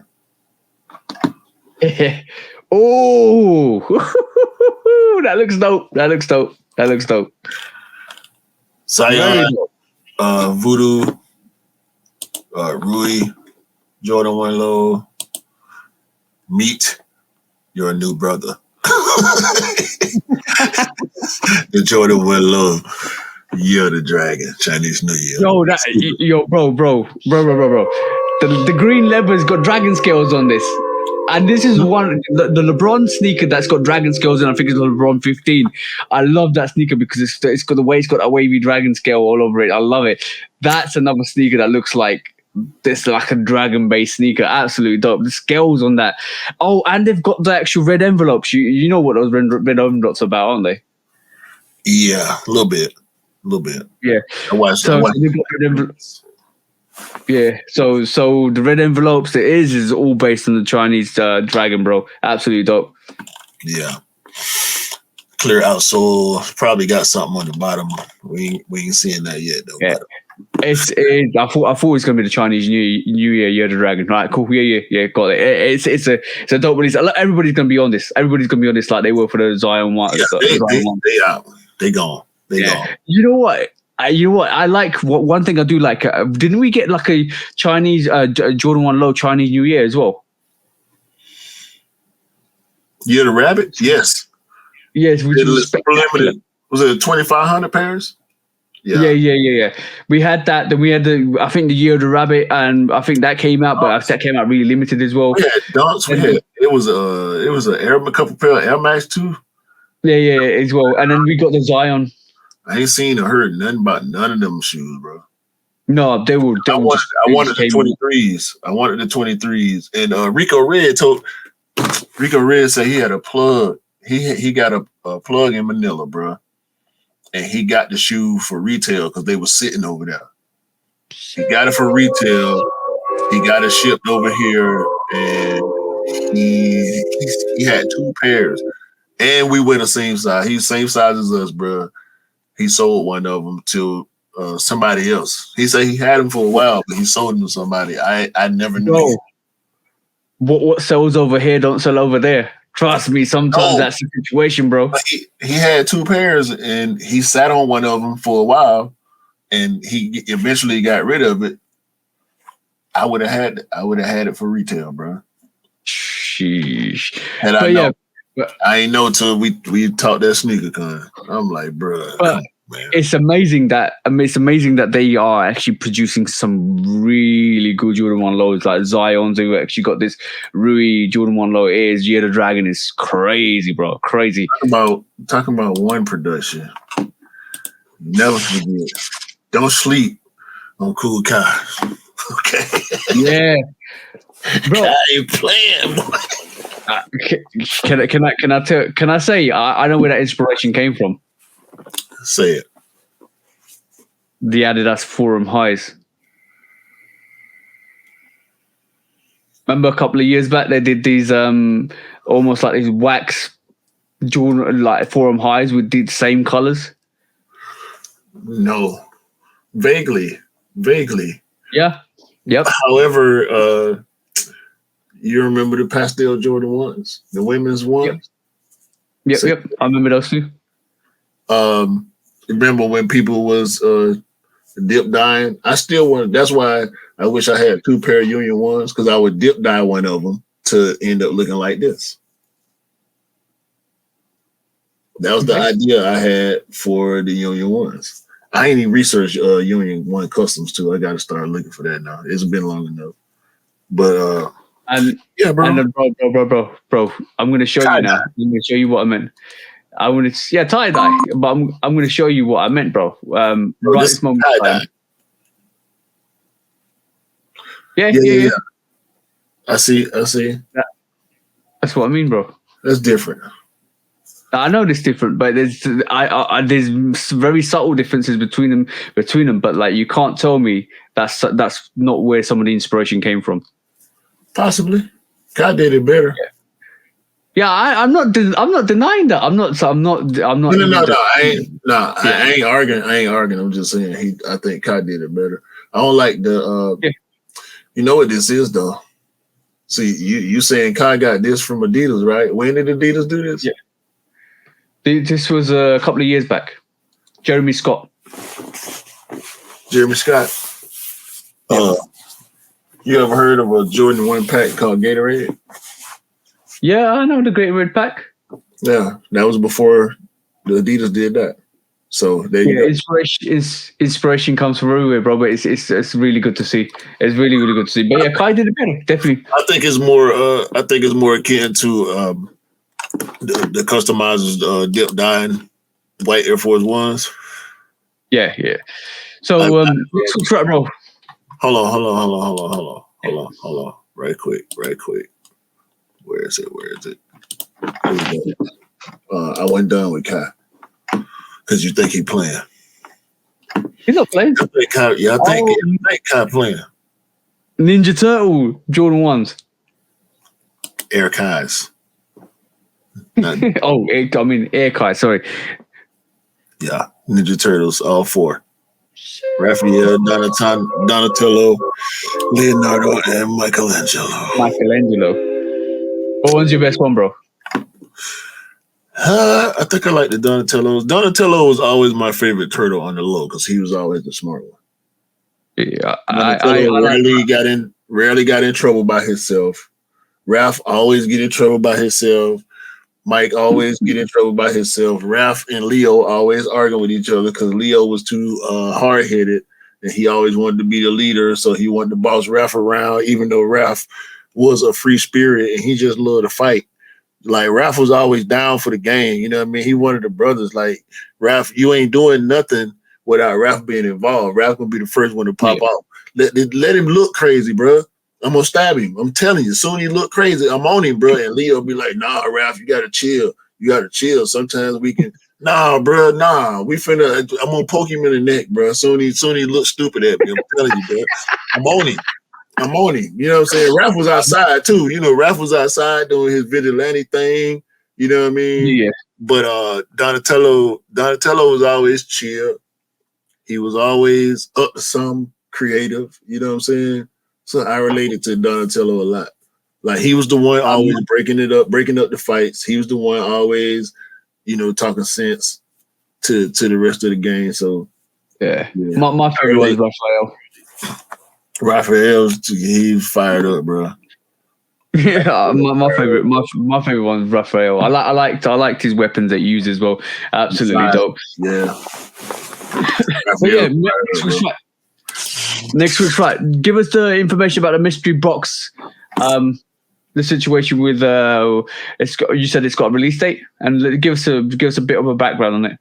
What you talking about? The mystery box. Mystery box.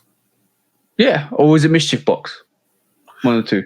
No, the mystery box, bro. We already talked about that. Oh, I don't know why I've got mischief. Oh, okay, that's my bad. Mystery box, mischief box. That's confusing. I think I misheard you. Then, all right. Then let's talk about the CEO, bro. Let's talk about the Adidas CEO saying that Kanye West is not a bad person. What's your thoughts on that, bro? That don't surprise me.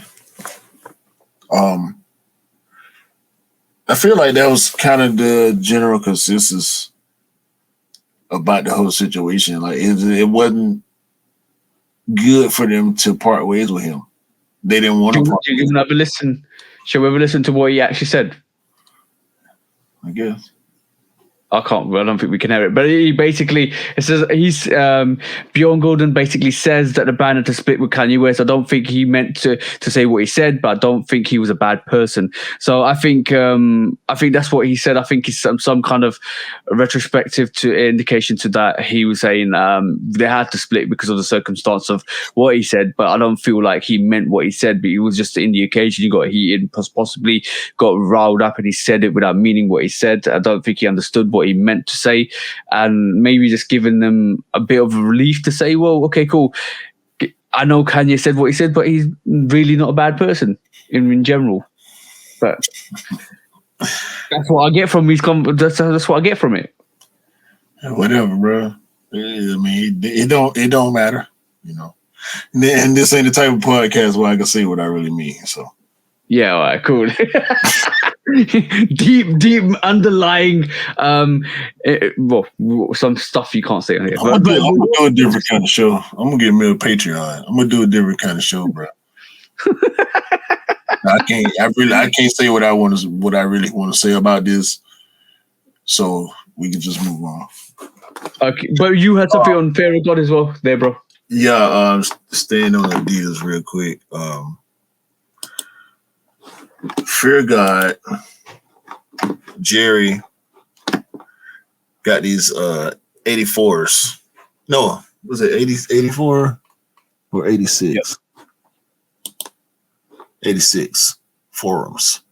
Fear of God with the Fear of God outsole. They look how you would expect a Fear of God forum to look. I ain't mad at them. Because when I see him wearing his stuff, he always makes it look good to me. You know what I'm saying? Yeah. Like I don't really vibe with his stuff too tough. But when you see him wearing it, it's understandable. You know what I'm saying? Like if you see him and his wife moving around, and she got on the white pair of the 86s. He got on the pair of the basketballs that we saw that people were calling samples, the ones with the stripes on the toe. His ain't got stripes on the toe. So and they've been moving, bro. I didn't know how much stuff he was doing with Y3. Yeah. I thought he was just chilling on his stuff, putting his stuff together behind the scenes. But apparently he been doing a lot of work with Y3. He done dropped a bunch of silhouettes with Y3, 2, 3, 4 silhouettes with Y3. The sneaker culture ain't really tuned in to the Y3 movement. So, it's kind of not for a long time. When he first originally, yeah. He got NMDs. He got Y3 NMDs and stuff like that. Not NMDs, Ultra Boost. Yeah. Is a pair of Fear God Ultra Boost that he been wearing and stuff like that. So it looked like the Fear God stuff is on the way. Finally. I think it looks clean. I'm gonna be honest. It looks clean. It's very Adidas, if I'm honest, and like infused with Fear of God, and it looks clean, very clean. I kind of think it's a lot of people could pull that off. Yeah, like I said, when I see him and his wife, they make it look how it's supposed to look. So shout out to Jerry. Yeah. It's very yeah. Shout out to Jerry. It's very high end fashion, kind of clean chic. See what I'm saying? Yeah. Yeah, so it's good. It goes with what Jerry wants to do with Fear of God, the whole image for Fear of God. Very essentials based. Very like you can fit this with essentials. You can fit this with clean high end fashion. You can go to basketball games. You can go to any arena and still be like clean, like proper clean. It's kind of stepping away from the sporting angle and more of the high end Adidas angle. And I think that's what Jerry brings to the table for Adidas. Facts. And also, I think on top of that, it helps when Adidas is doing collaborations with Gucci and all of that stuff and Prada, because it kind of levels, like in terms of public point of view, Adidas is doing a lot with high-end fashion, high-end brands. Yeah. But that's good. I like it. Obviously, if you're an Adidas fan, you probably love it. If you're a Jordan fan, you're probably going to think, nah, that's not for me. But obviously, it's everything's not for everybody.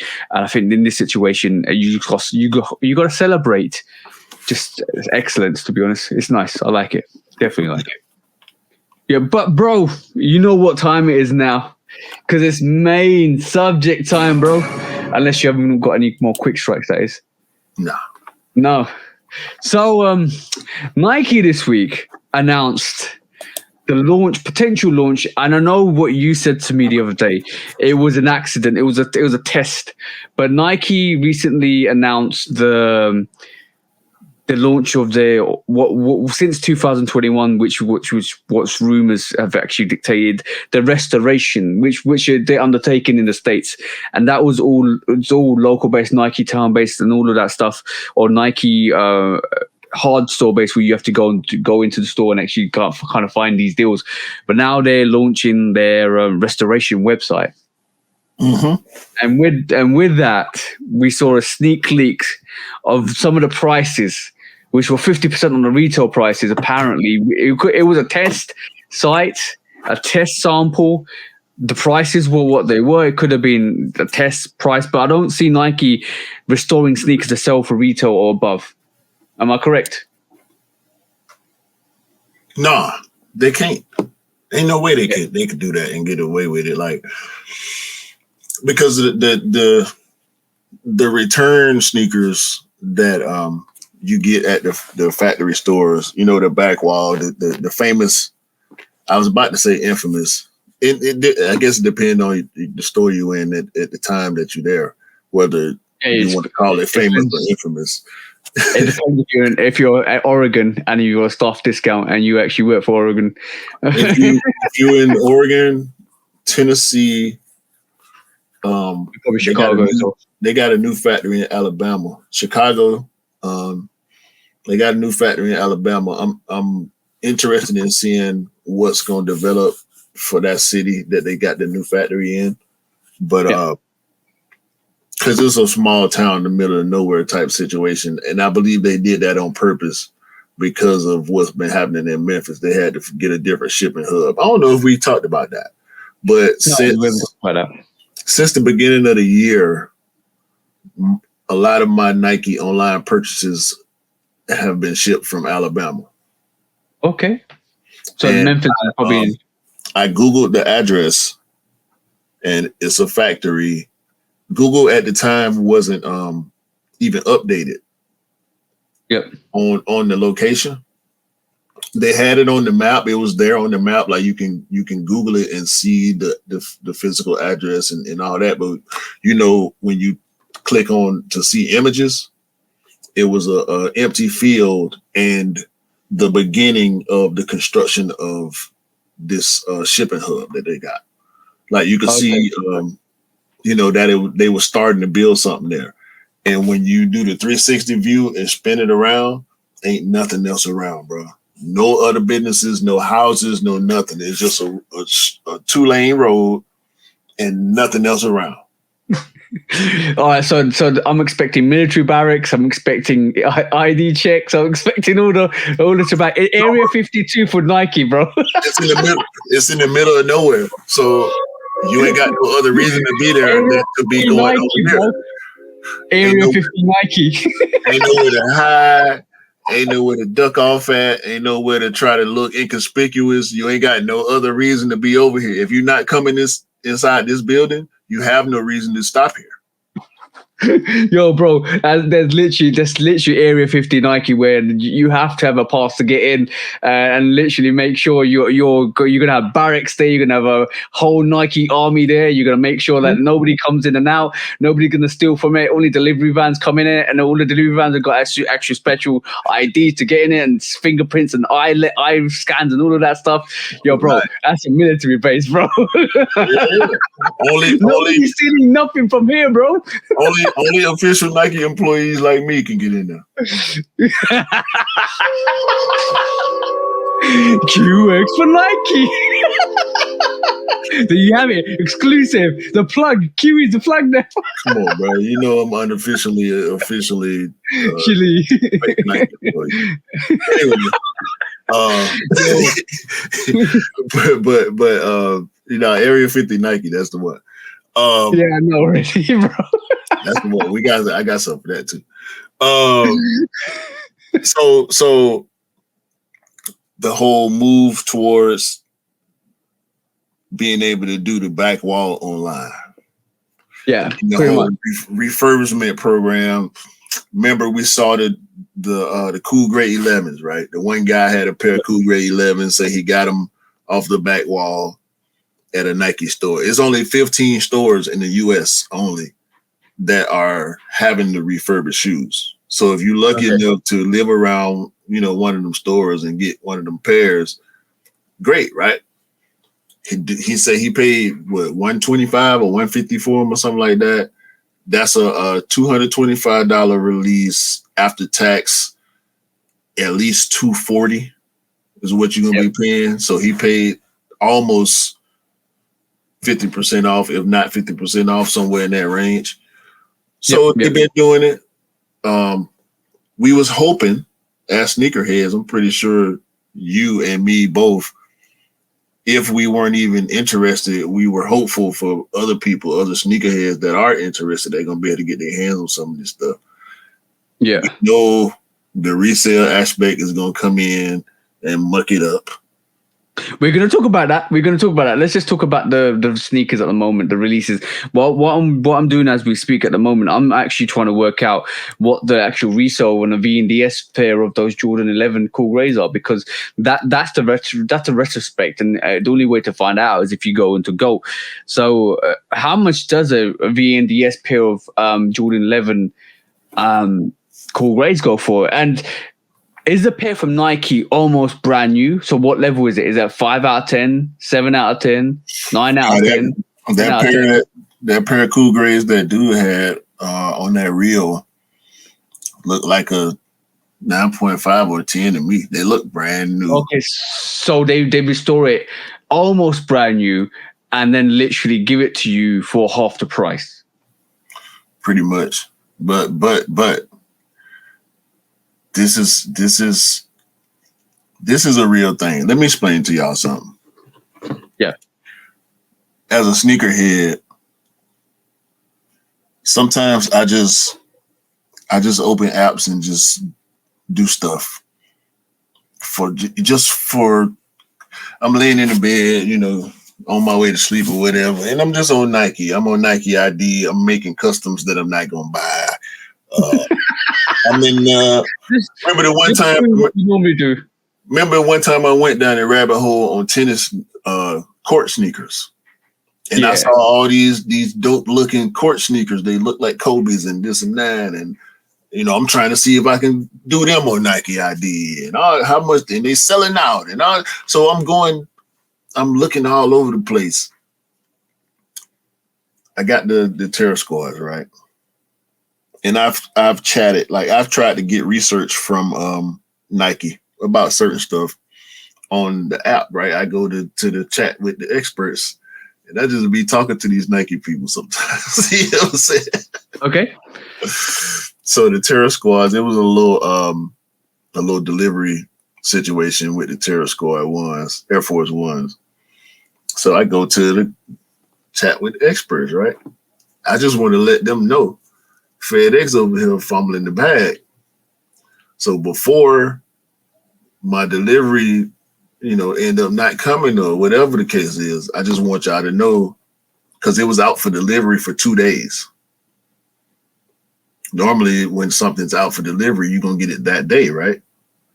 But it was out for delivery for 2 days before it actually came. So, you know, I hit Nike, let them know, hey, you know, something going on with package, blah, blah, blah. Mm-hmm. So I'm chatting. The package ended up showing up while I was on the chat. Yep. So I'm like, okay, cool. You know, is it here? I appreciate it, whatever. As the expert Nike correspondent ends the chat, this is what they tell me. Before we close this conversation, tap the link below, share, blah, blah, blah, blah, blah, right?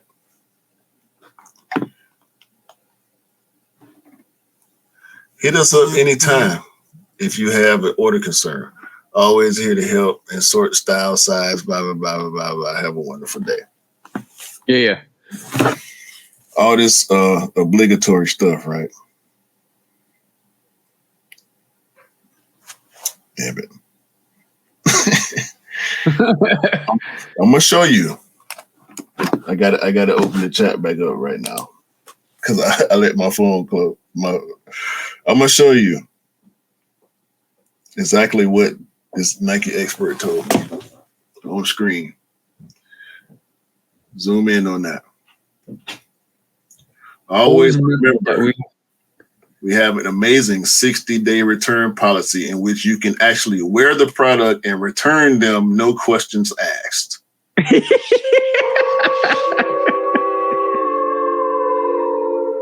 Okay. I knew that existed. I didn't know. Now you confirmed it does exist. Wow. This was Friday? Okay. Friday, yeah. They pushing it. Wear that shoe for a month and a half and send it back. Please. Yeah, we'll refurbish it. We gonna probably hit this weekend again. Yeah, exactly. We gonna sell it again. You better wear it though. You gotta wear it first though.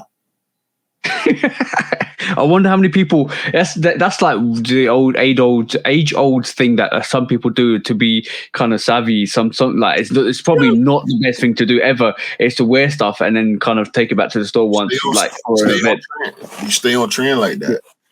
The type of sneakerheads that buy the shoe and wear it the same day and wear it all week, and then when the next one come out, they're gonna buy that one and wear that one. And you know, the old stuff don't matter to them. The sneakerheads that are unlike us, where they only care about. I mean, if you want to call them sneakerheads, I don't necessarily call them sneakerheads. They just trendy people. Yeah, you know, they just like to stay fresh, which is fine. You know, it ain't a knock. But the people that they just want the new Jordans, they don't know the nickname, they don't know the story, they don't know none of that. Yeah. They just want the new Jordans.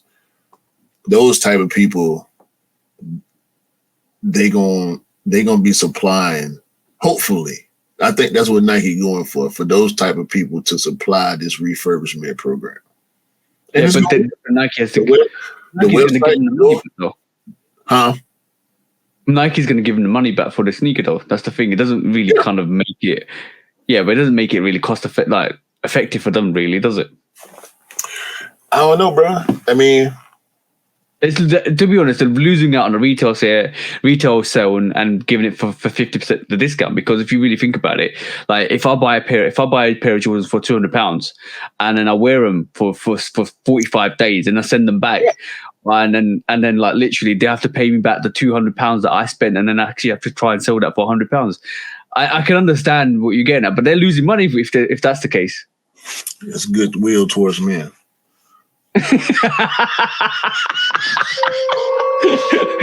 Right, but would you say that Jordan 11 Cool Grey went for, or from Nike, from the actual refurbishment store? Say that again. What was the price that was it one of the bros picked up the actual Cool Grey for 11s from the? I think dude said 150, man. I think he said 120, 125 or 150, something like that. So let's delve into the actual other bad side to this, which we were kind of contemplating, is the actual VNDS market. So basically, you could at this moment in time go. I think the 9.5 VNDS pairs are going for like anywhere between 230 to 250 and above. So from that perspective, he could have bought it for 150 and put it on GOAT for like 250. Well, okay. It's two sides to this. That's the problem. That's the problem now, bro. That's the problem. There's two sides to this. And explain to us, because I know you thinking exactly what I'm thinking. Go on, bro. Those people Nike want too. The VNDS sellers, the eBayers, the people on Poshmark and Mercari and Grailed and all the peer-to-peer aftermarket sites, not the StockX and Golden Flight Club. But even though they do use too, it's not at the level of eBay. You know what I'm saying? Nike want those people too. They want the eBay people too. Like they want the people that's gonna wear them a few times and get rid of them. That's wherever they're coming from. They want that. That's one side. Yep, that's one side. Easy sell though. It's an easy sell for them because people pick it up. It is. The other side is, are they really trying to shortstop the resale market? That's what they've been saying they wanted to do. I know, but the only way they can do that, there's conditions to this. The only way they can ever do this is if there's a massive influx of sneakers that come to them. So like in if it's like one Mars Yard or one like absolute like Chicago one that comes in and they restore from 2015 and they restore that and pay back. I think they're looking for the sneakers that nobody else wears after the 60-day expiry date. So basically it's another resale. It's another sell for them. So they've sold you a sneaker for £200 or 170 or 145 or 135 whenever you brought it, whatever time period you bought it, because obviously sneakers prices price has gone up, and they're expecting you to wear that, and now you're feeling, oh, this is a bit gone out. It doesn't look nice. I think this is. I was going to throw this out, and then you give it to Nike instead, and they restore it and sell it again. They sold the sneaker twice to the public, so that's what they're looking for. I think to kind of accelerate more, generate more sales is in terms of refurbishing from themselves to get into that market. But then, obviously, they know it's going to be an easy sell, bro, because people that actually get that sneaker, they realize, oh yeah, I'm going to buy that, and then I'm either wear it or I'm going to sell it on Go. That's the easy sell. But the other flip side to this whole conversation is the fact that they're doing this, and the fact that they're actually kind of maneuvering this way. It just goes to show that they know what they're doing in the market for refurbishment, and because it's going to be easy sell. But on top of that, I feel they can't shortstop the market unless it's a mass handbag. So if like 20,000 people gave back Mars yards to Nike to restore and to sell on, I don't think that's ever going to be the case. So I can't think they're going to shortstop GOAT, who especially GOAT, who does VNDS pairs, like we verify VNDS pairs and sell to you, and that's the market that a lot of people used in terms of VNDS and eBay as well. So, but they're not going to be able to do to the sneakers what Nike can do to the sneakers. Yeah, I know. Me and you could do possibly to the sneaker what Nike could do to the sneaker, because we would be willing to put in that much effort on the VNDS pair. But the average person that's buying aftermarket or used, VNDS or not, is not going to put in that amount of effort. They're not going to invest in the tools. They're not going to invest their own time, their sweat equity into bringing a pair back to where Nike would be able to bring a pair back to. Let's say you got a 12-year-old. I don't know about you. I've been wearing the same size since I was 11. I've been wearing size 11 since I was 11. When I was 11, 12, 13 years old, I was outside. I wasn't cleaning my sneakers when I came home. I wish I was. I would have a lot of classic pairs, and you know what I'm saying, in my collection, had I been savvy enough to take care of my sneakers back then. But the average youngster that's not locked in on the sneaker culture ain't taking care of their sneakers. So let's say you're a dad like us. You buying your 11, 12, 13-year-old son a bunch of retros, and he beating them. You got your collection too, but he ain't beating your stuff because you buying him his own stuff. He beating his stuff. He beat them and put them down. He go hoop in them. He wear them to school. He wear them outside. He run around with his friends. He beating them, and you're going to keep him laced up. You know what I'm saying? When something dope coming out and he want it, you're going to get it for him. Just say you get him. You can get him whatever he want. Just go there with it. And he beating these shoes. And they just came out 3 weeks ago. You like, bro, I ain't even wore mine yet. Look at what he done did to his. Who ain't sending them to Nike? Yeah. I'm sending them. But that's a rare case. And I think you're right. How many people are going to be really juiced up to ship their shoes back to Nike? There's going to be a lot of people.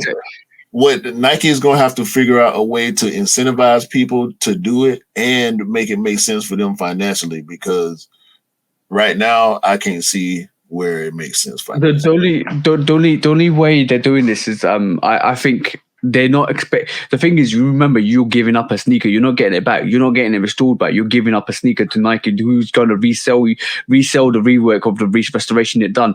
So that's fine. We understand that point of view. So you're giving the sneaker up for to Nike, because obviously it's beat. Nike's going to do what they're going to do to the sneaker and to restore it back to where it was before and try to sell it again, which is fine. And they're going to give you whatever, 50%, 75%, whatever it is, depending on the condition of the sneaker. So that's all fine. Like I don't think they can.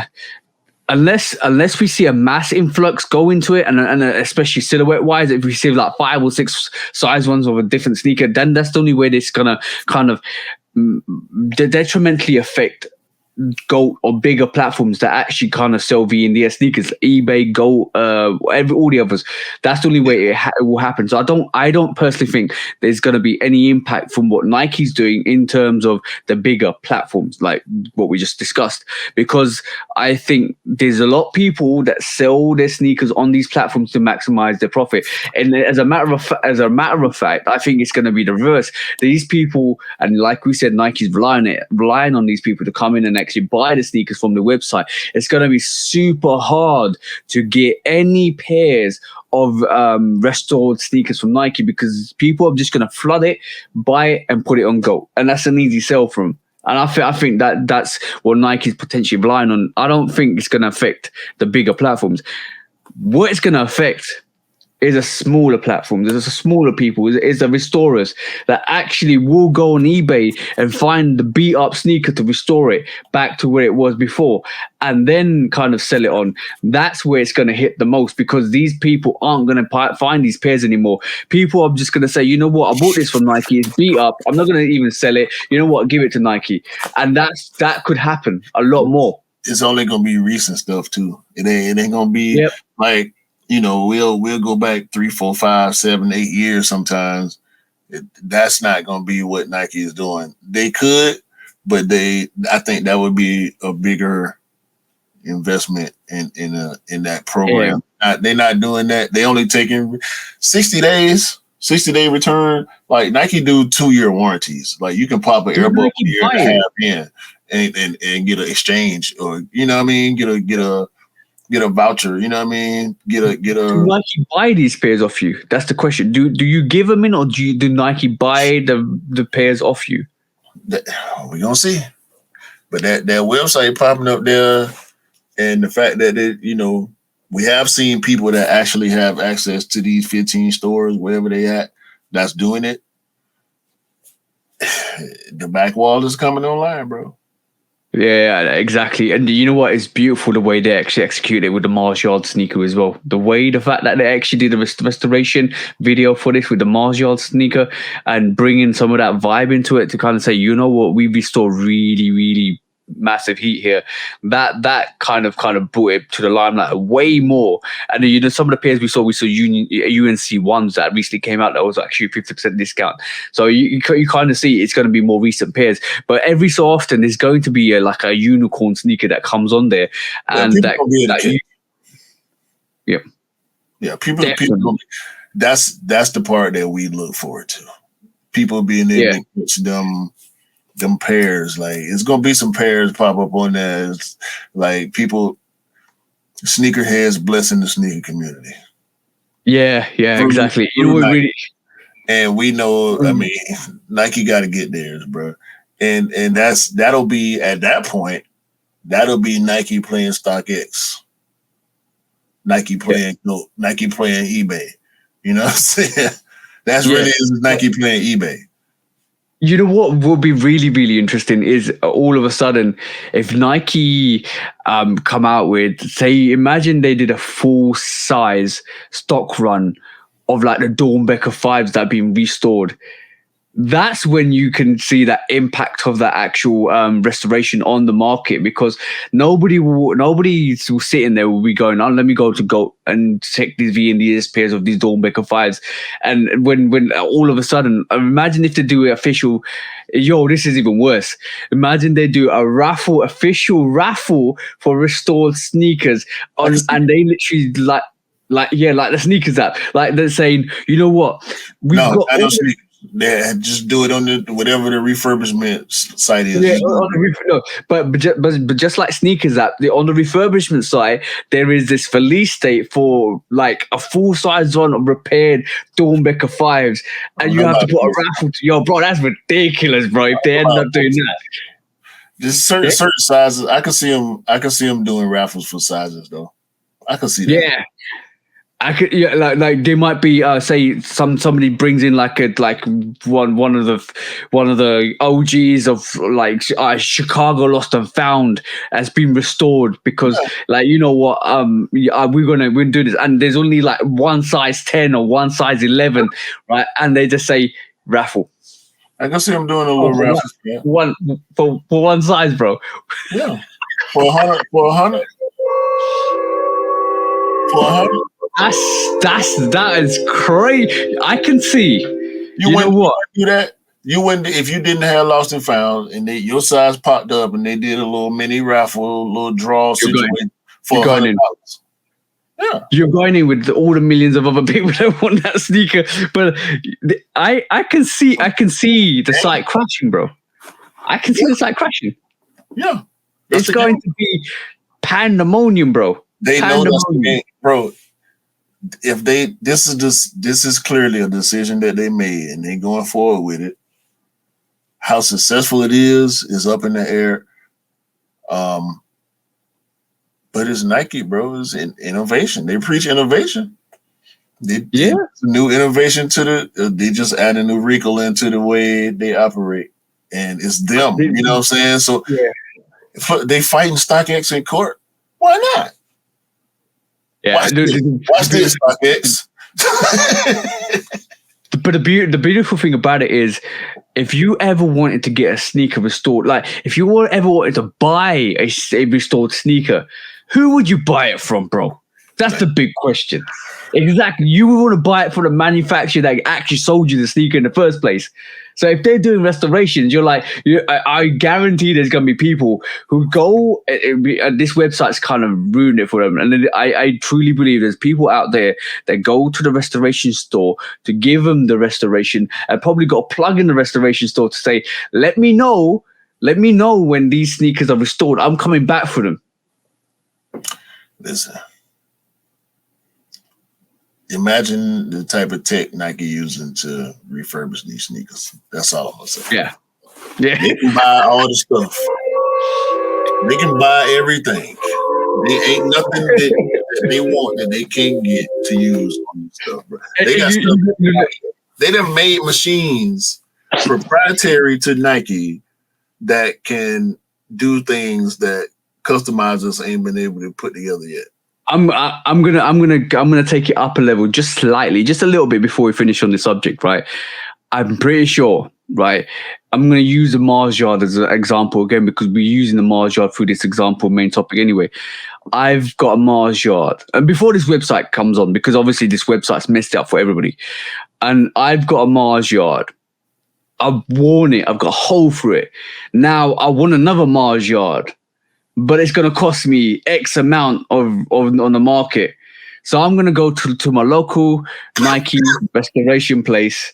I'm going to give it to them. So there's a hole in it and I'm going to give it up. But I want another pair. So I'm going to kind of contact the guy or plug in the place and say, when it's restored and when you've actually got them on the floor, let me know. I'm coming picking them up again. And I'm going to pay half the retail that I paid when I first got them, however X months or years. Bro, I guarantee that happens. And this website absolutely destroyed it for them because they'll probably end up putting it on the website first. You know that happens. You know that happens, bro. You better send them anything. There's going to be some stipulations. They ain't stupid now. No, I know. They trying to look out for us now. Don't try to play them. They ain't gonna go for it. I know, but it's gonna be. I'm excited. This is gonna be fun and games. But what I'm disappointed in is it's only in the US at the moment, which is a bit boo boo. But I would love to see it being rolled out into Europe and UK and all the other markets as well, Asia as well. That'd be dope, bro. Imagine, can you imagine the mayhem it's gonna cause worldwide? I don't even want to. Oh man, Nike Restoration coming to a website near you for the US only. Bring it to the UK, please. Right, cool, bro. It's that time, and this week we do have something to take to court, bro. When resale is too high. Damn resellers. Order. When hype beats go too far. These damn hype beasts. Order in the court. Order. When the back door opens. Guilty. It's time for Order in the court. The sneaker court of public Guilty. opinion.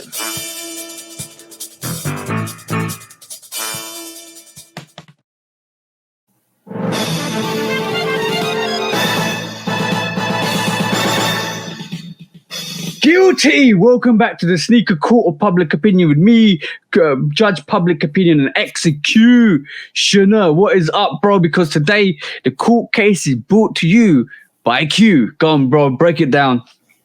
So, last week we were talking about the Yeezy Grammy, the Yeezy 2. What was it, a 1? Yeah. Yeezy 2. The 2008 Grammy Award winning concert. Nike Yeezy 2 Grammy sample that Kanye wore at the Grammys, selling for 80-something, 90% less than its original selling price, which was 1.8. It's so 1.8 million. It sold for like 80,000, something like that. 80,000 some change. 180,000. 180,000. Yeah. We talked about the game-worn airship, Michael Jordan game-worn airship, selling for a whole lot less than its original selling value. Not original, but its last selling value. Come to find out, bro, the company responsible is called Rares. Okay. And I want to show you the website for this company, this failing company. The website headline reads, "Invest in the culture. Invest in the world's rare sneakers today from as little as $1."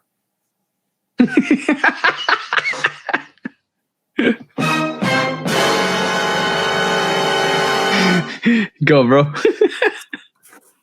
I told you, bro. Yeah. That stuff ain't had nothing to do with sneaker culture. This is 100% a vulture move right here. This is a company, Rares, that is taking advantage of the pop culture in general, the pop culture. You know what I'm saying? Yeah. Whatever is popular at the time, as far as products are concerned, they with it. They saw the sneaker bubble. They saw the sneaker bubble expanding over the past 5-6 years through the pandemic and all that. And they had some money and they decided they want to cap people. And this is what they did. Look, they got all type of, they got the Apple shoes. Yep. They got rare Air Force Ones, 85. This company was actually selling Pokemons. This company was selling a lot of things. Cards, signed sports, basketball, baseball, football cards. What was the reason for the emergency? Huh? So what was the reason for the emergency sale?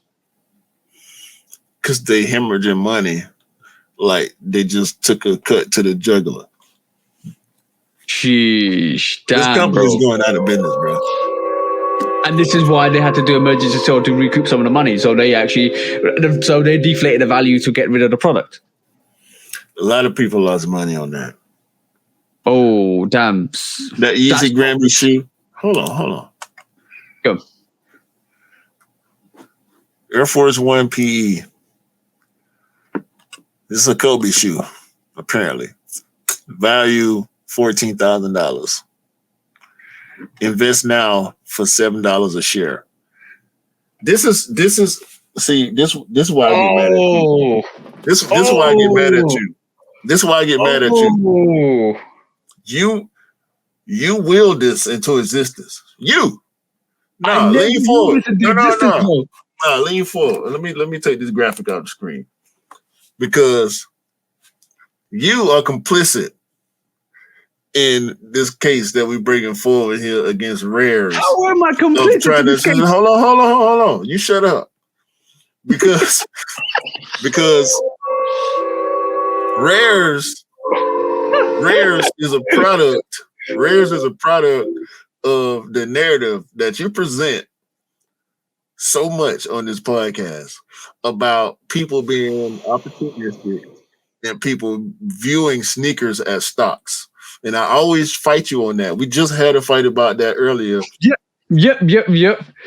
But right, it's the same principle. When I say stop saying that type of stuff, stop giving these platforms and the people that are taking part in this vulturous behavior on the sneaker culture, stop giving them acknowledgement. Stop giving them the power. Stop giving them these ideas that lead to situations like theirs, which also lead to points that I make on this podcast about people that don't know and people that want to be following opportunists. They feel like opportunity here, and somebody said, "Oh, all you got to do is put $7 down on these $14,000 sneakers, and in 3 months when they sell, your money gonna triple."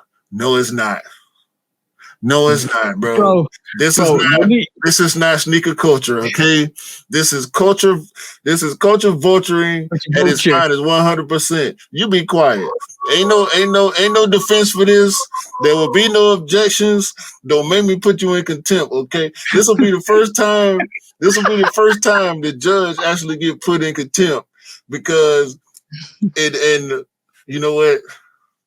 I'm gonna dismiss the implication of you in this, okay? I'm gonna be lenient on you on this, okay? Don't let me see you in here again. Don't let me call you out again on this, all right? Bro, the only reason why I raise it because I know there's foolish people that do it, and that's the only reason why. Right. But don't come on here because you just used the word foolish, all right?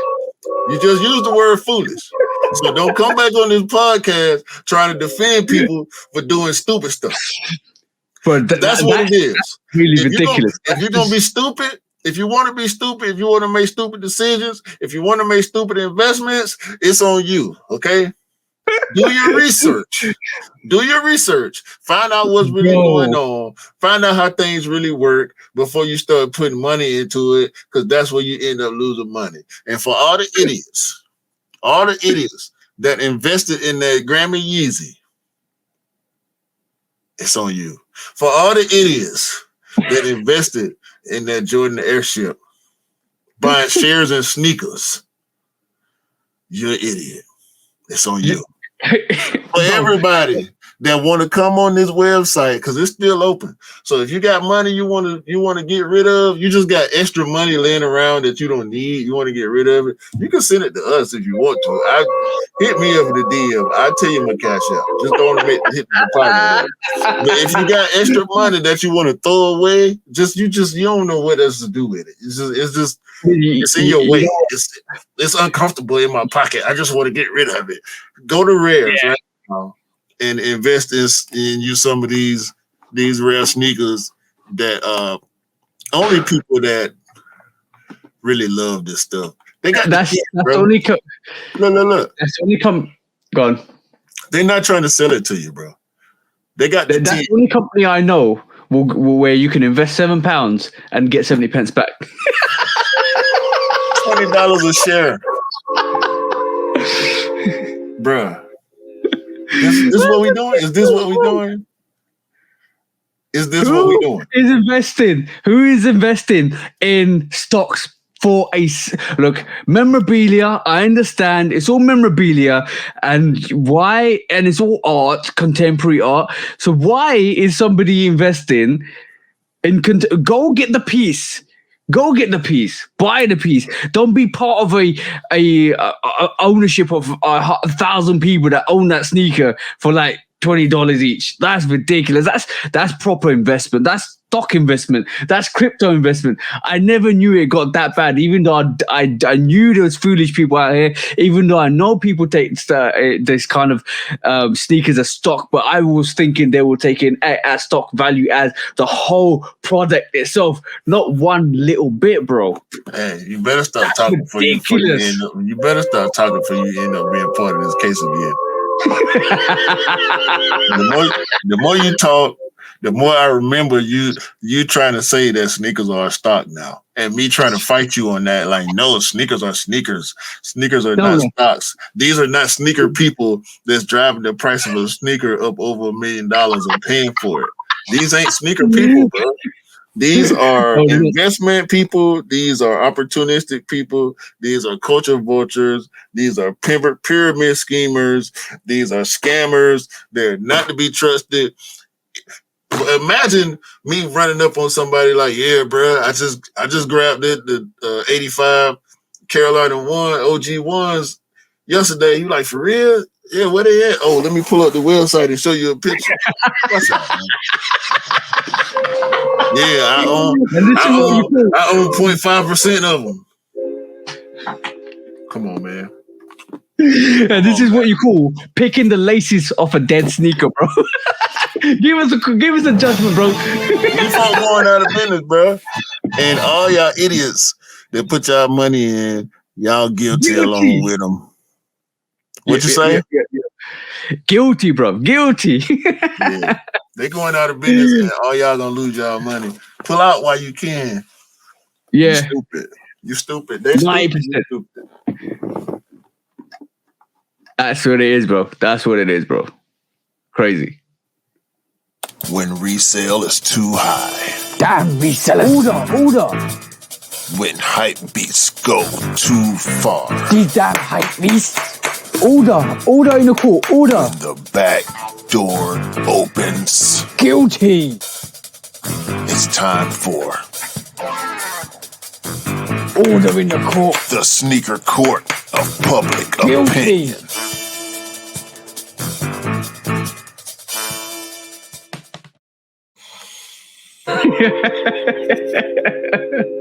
That's what you call. That's the third time I'm going to say this. That's what you call picking the laces off the remnants of a dead sneaker. That's culture vulture behavior 101, bro. Bruh. Damn. We'll talk about pyramid schemes. Damn, bro. What? That shot me. I knew you had something. I knew rares because you told me about them, and I left it at that because I know you were going to go in a lot on a massive one on the actual court. But I never knew that these people were picking up memorabilia for X amount and telling people, buy a stock in this because we're going to resell this for double the price so you can double your money. Imagine the people that put in thousands and thousands of pounds in and they get 90% back, bro. You put in £1,000, you get £100 back. If that. The main thing, like, I'm on, bro. Y'all think this is a game, dog. Like, we had fun with it, but this is seriously not cool, bro. Like, as soon as you go to the page, you don't even see nothing else. It's just all sneakers. You don't even see nothing else on the main page. They got other stuff, but it's all sneakers on the main page. Yeah. And you go to the invest page, and it's all sneakers. They got the undefeated fours there as well, bro. Yeah, the Kobe 3 8-pack. Like, I mean, what's the valuation on that? The Music Box Air Force Ones. Oh my god. What's the valuation on the actual Kobe pack? 30,000.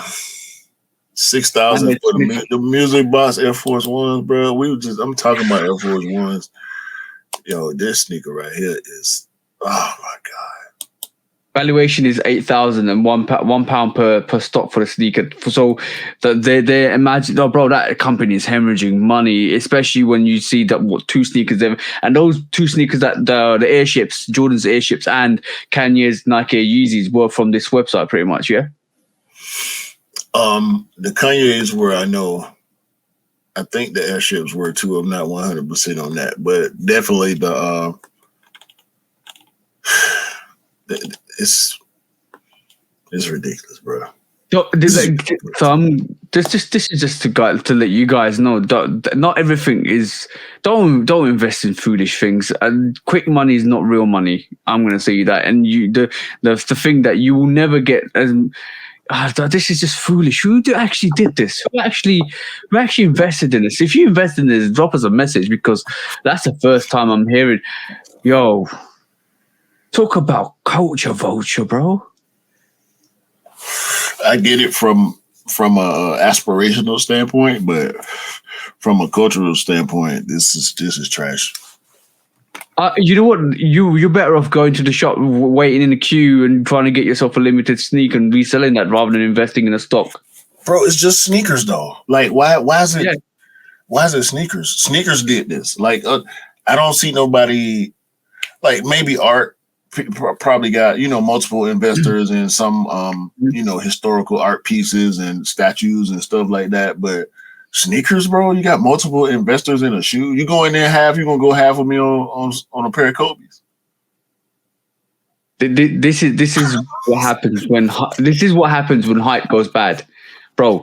You will go half on these Kobe's, bro. My other partner, he said he got something on it too. Get out of here, bro.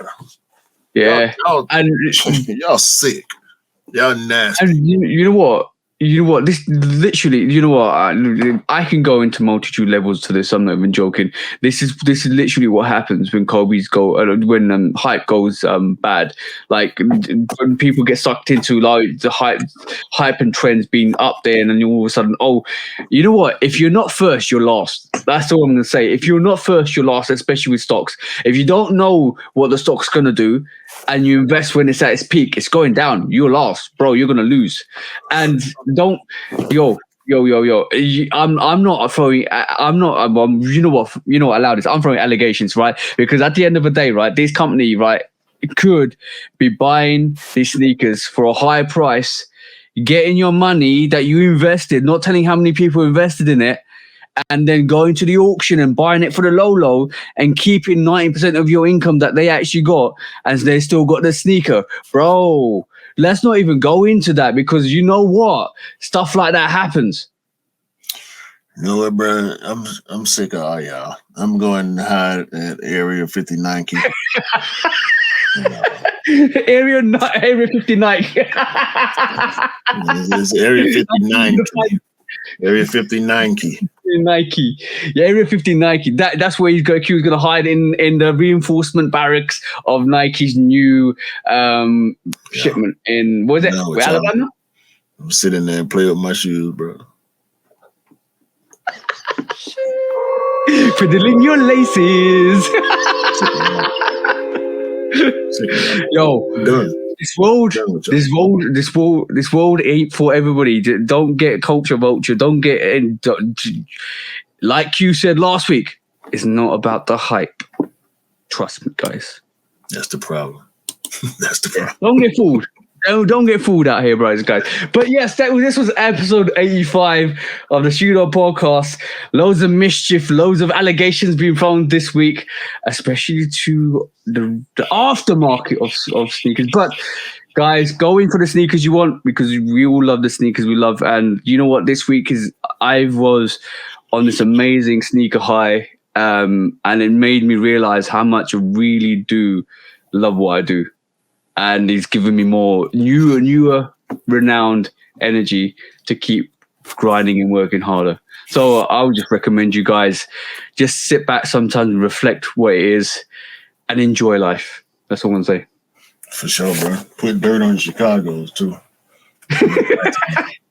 Hey, is that bubble gum? Chicago.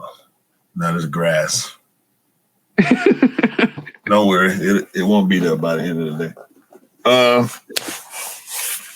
Episode 85, man. We're gonna get up out of here. Appreciate everybody. Shout out 99. Shout out Darwin. Shout out Renzo. Appreciate y'all, bro. The right with y'all. 100%. Shout out to you, bro. Cool, bro. Have a great day, great week, great month, great rest of the year. And please do remember that Nike got a 60-day return policy. And you can actually wear the product and return it the question you ask. Okay. There you go, guys. And it's given to you by the Nike experts. The secret cheat codes by the Nike experts. There you go, bros. That's all you need to know. Facts. Peace, y'all. Peace out. Peace.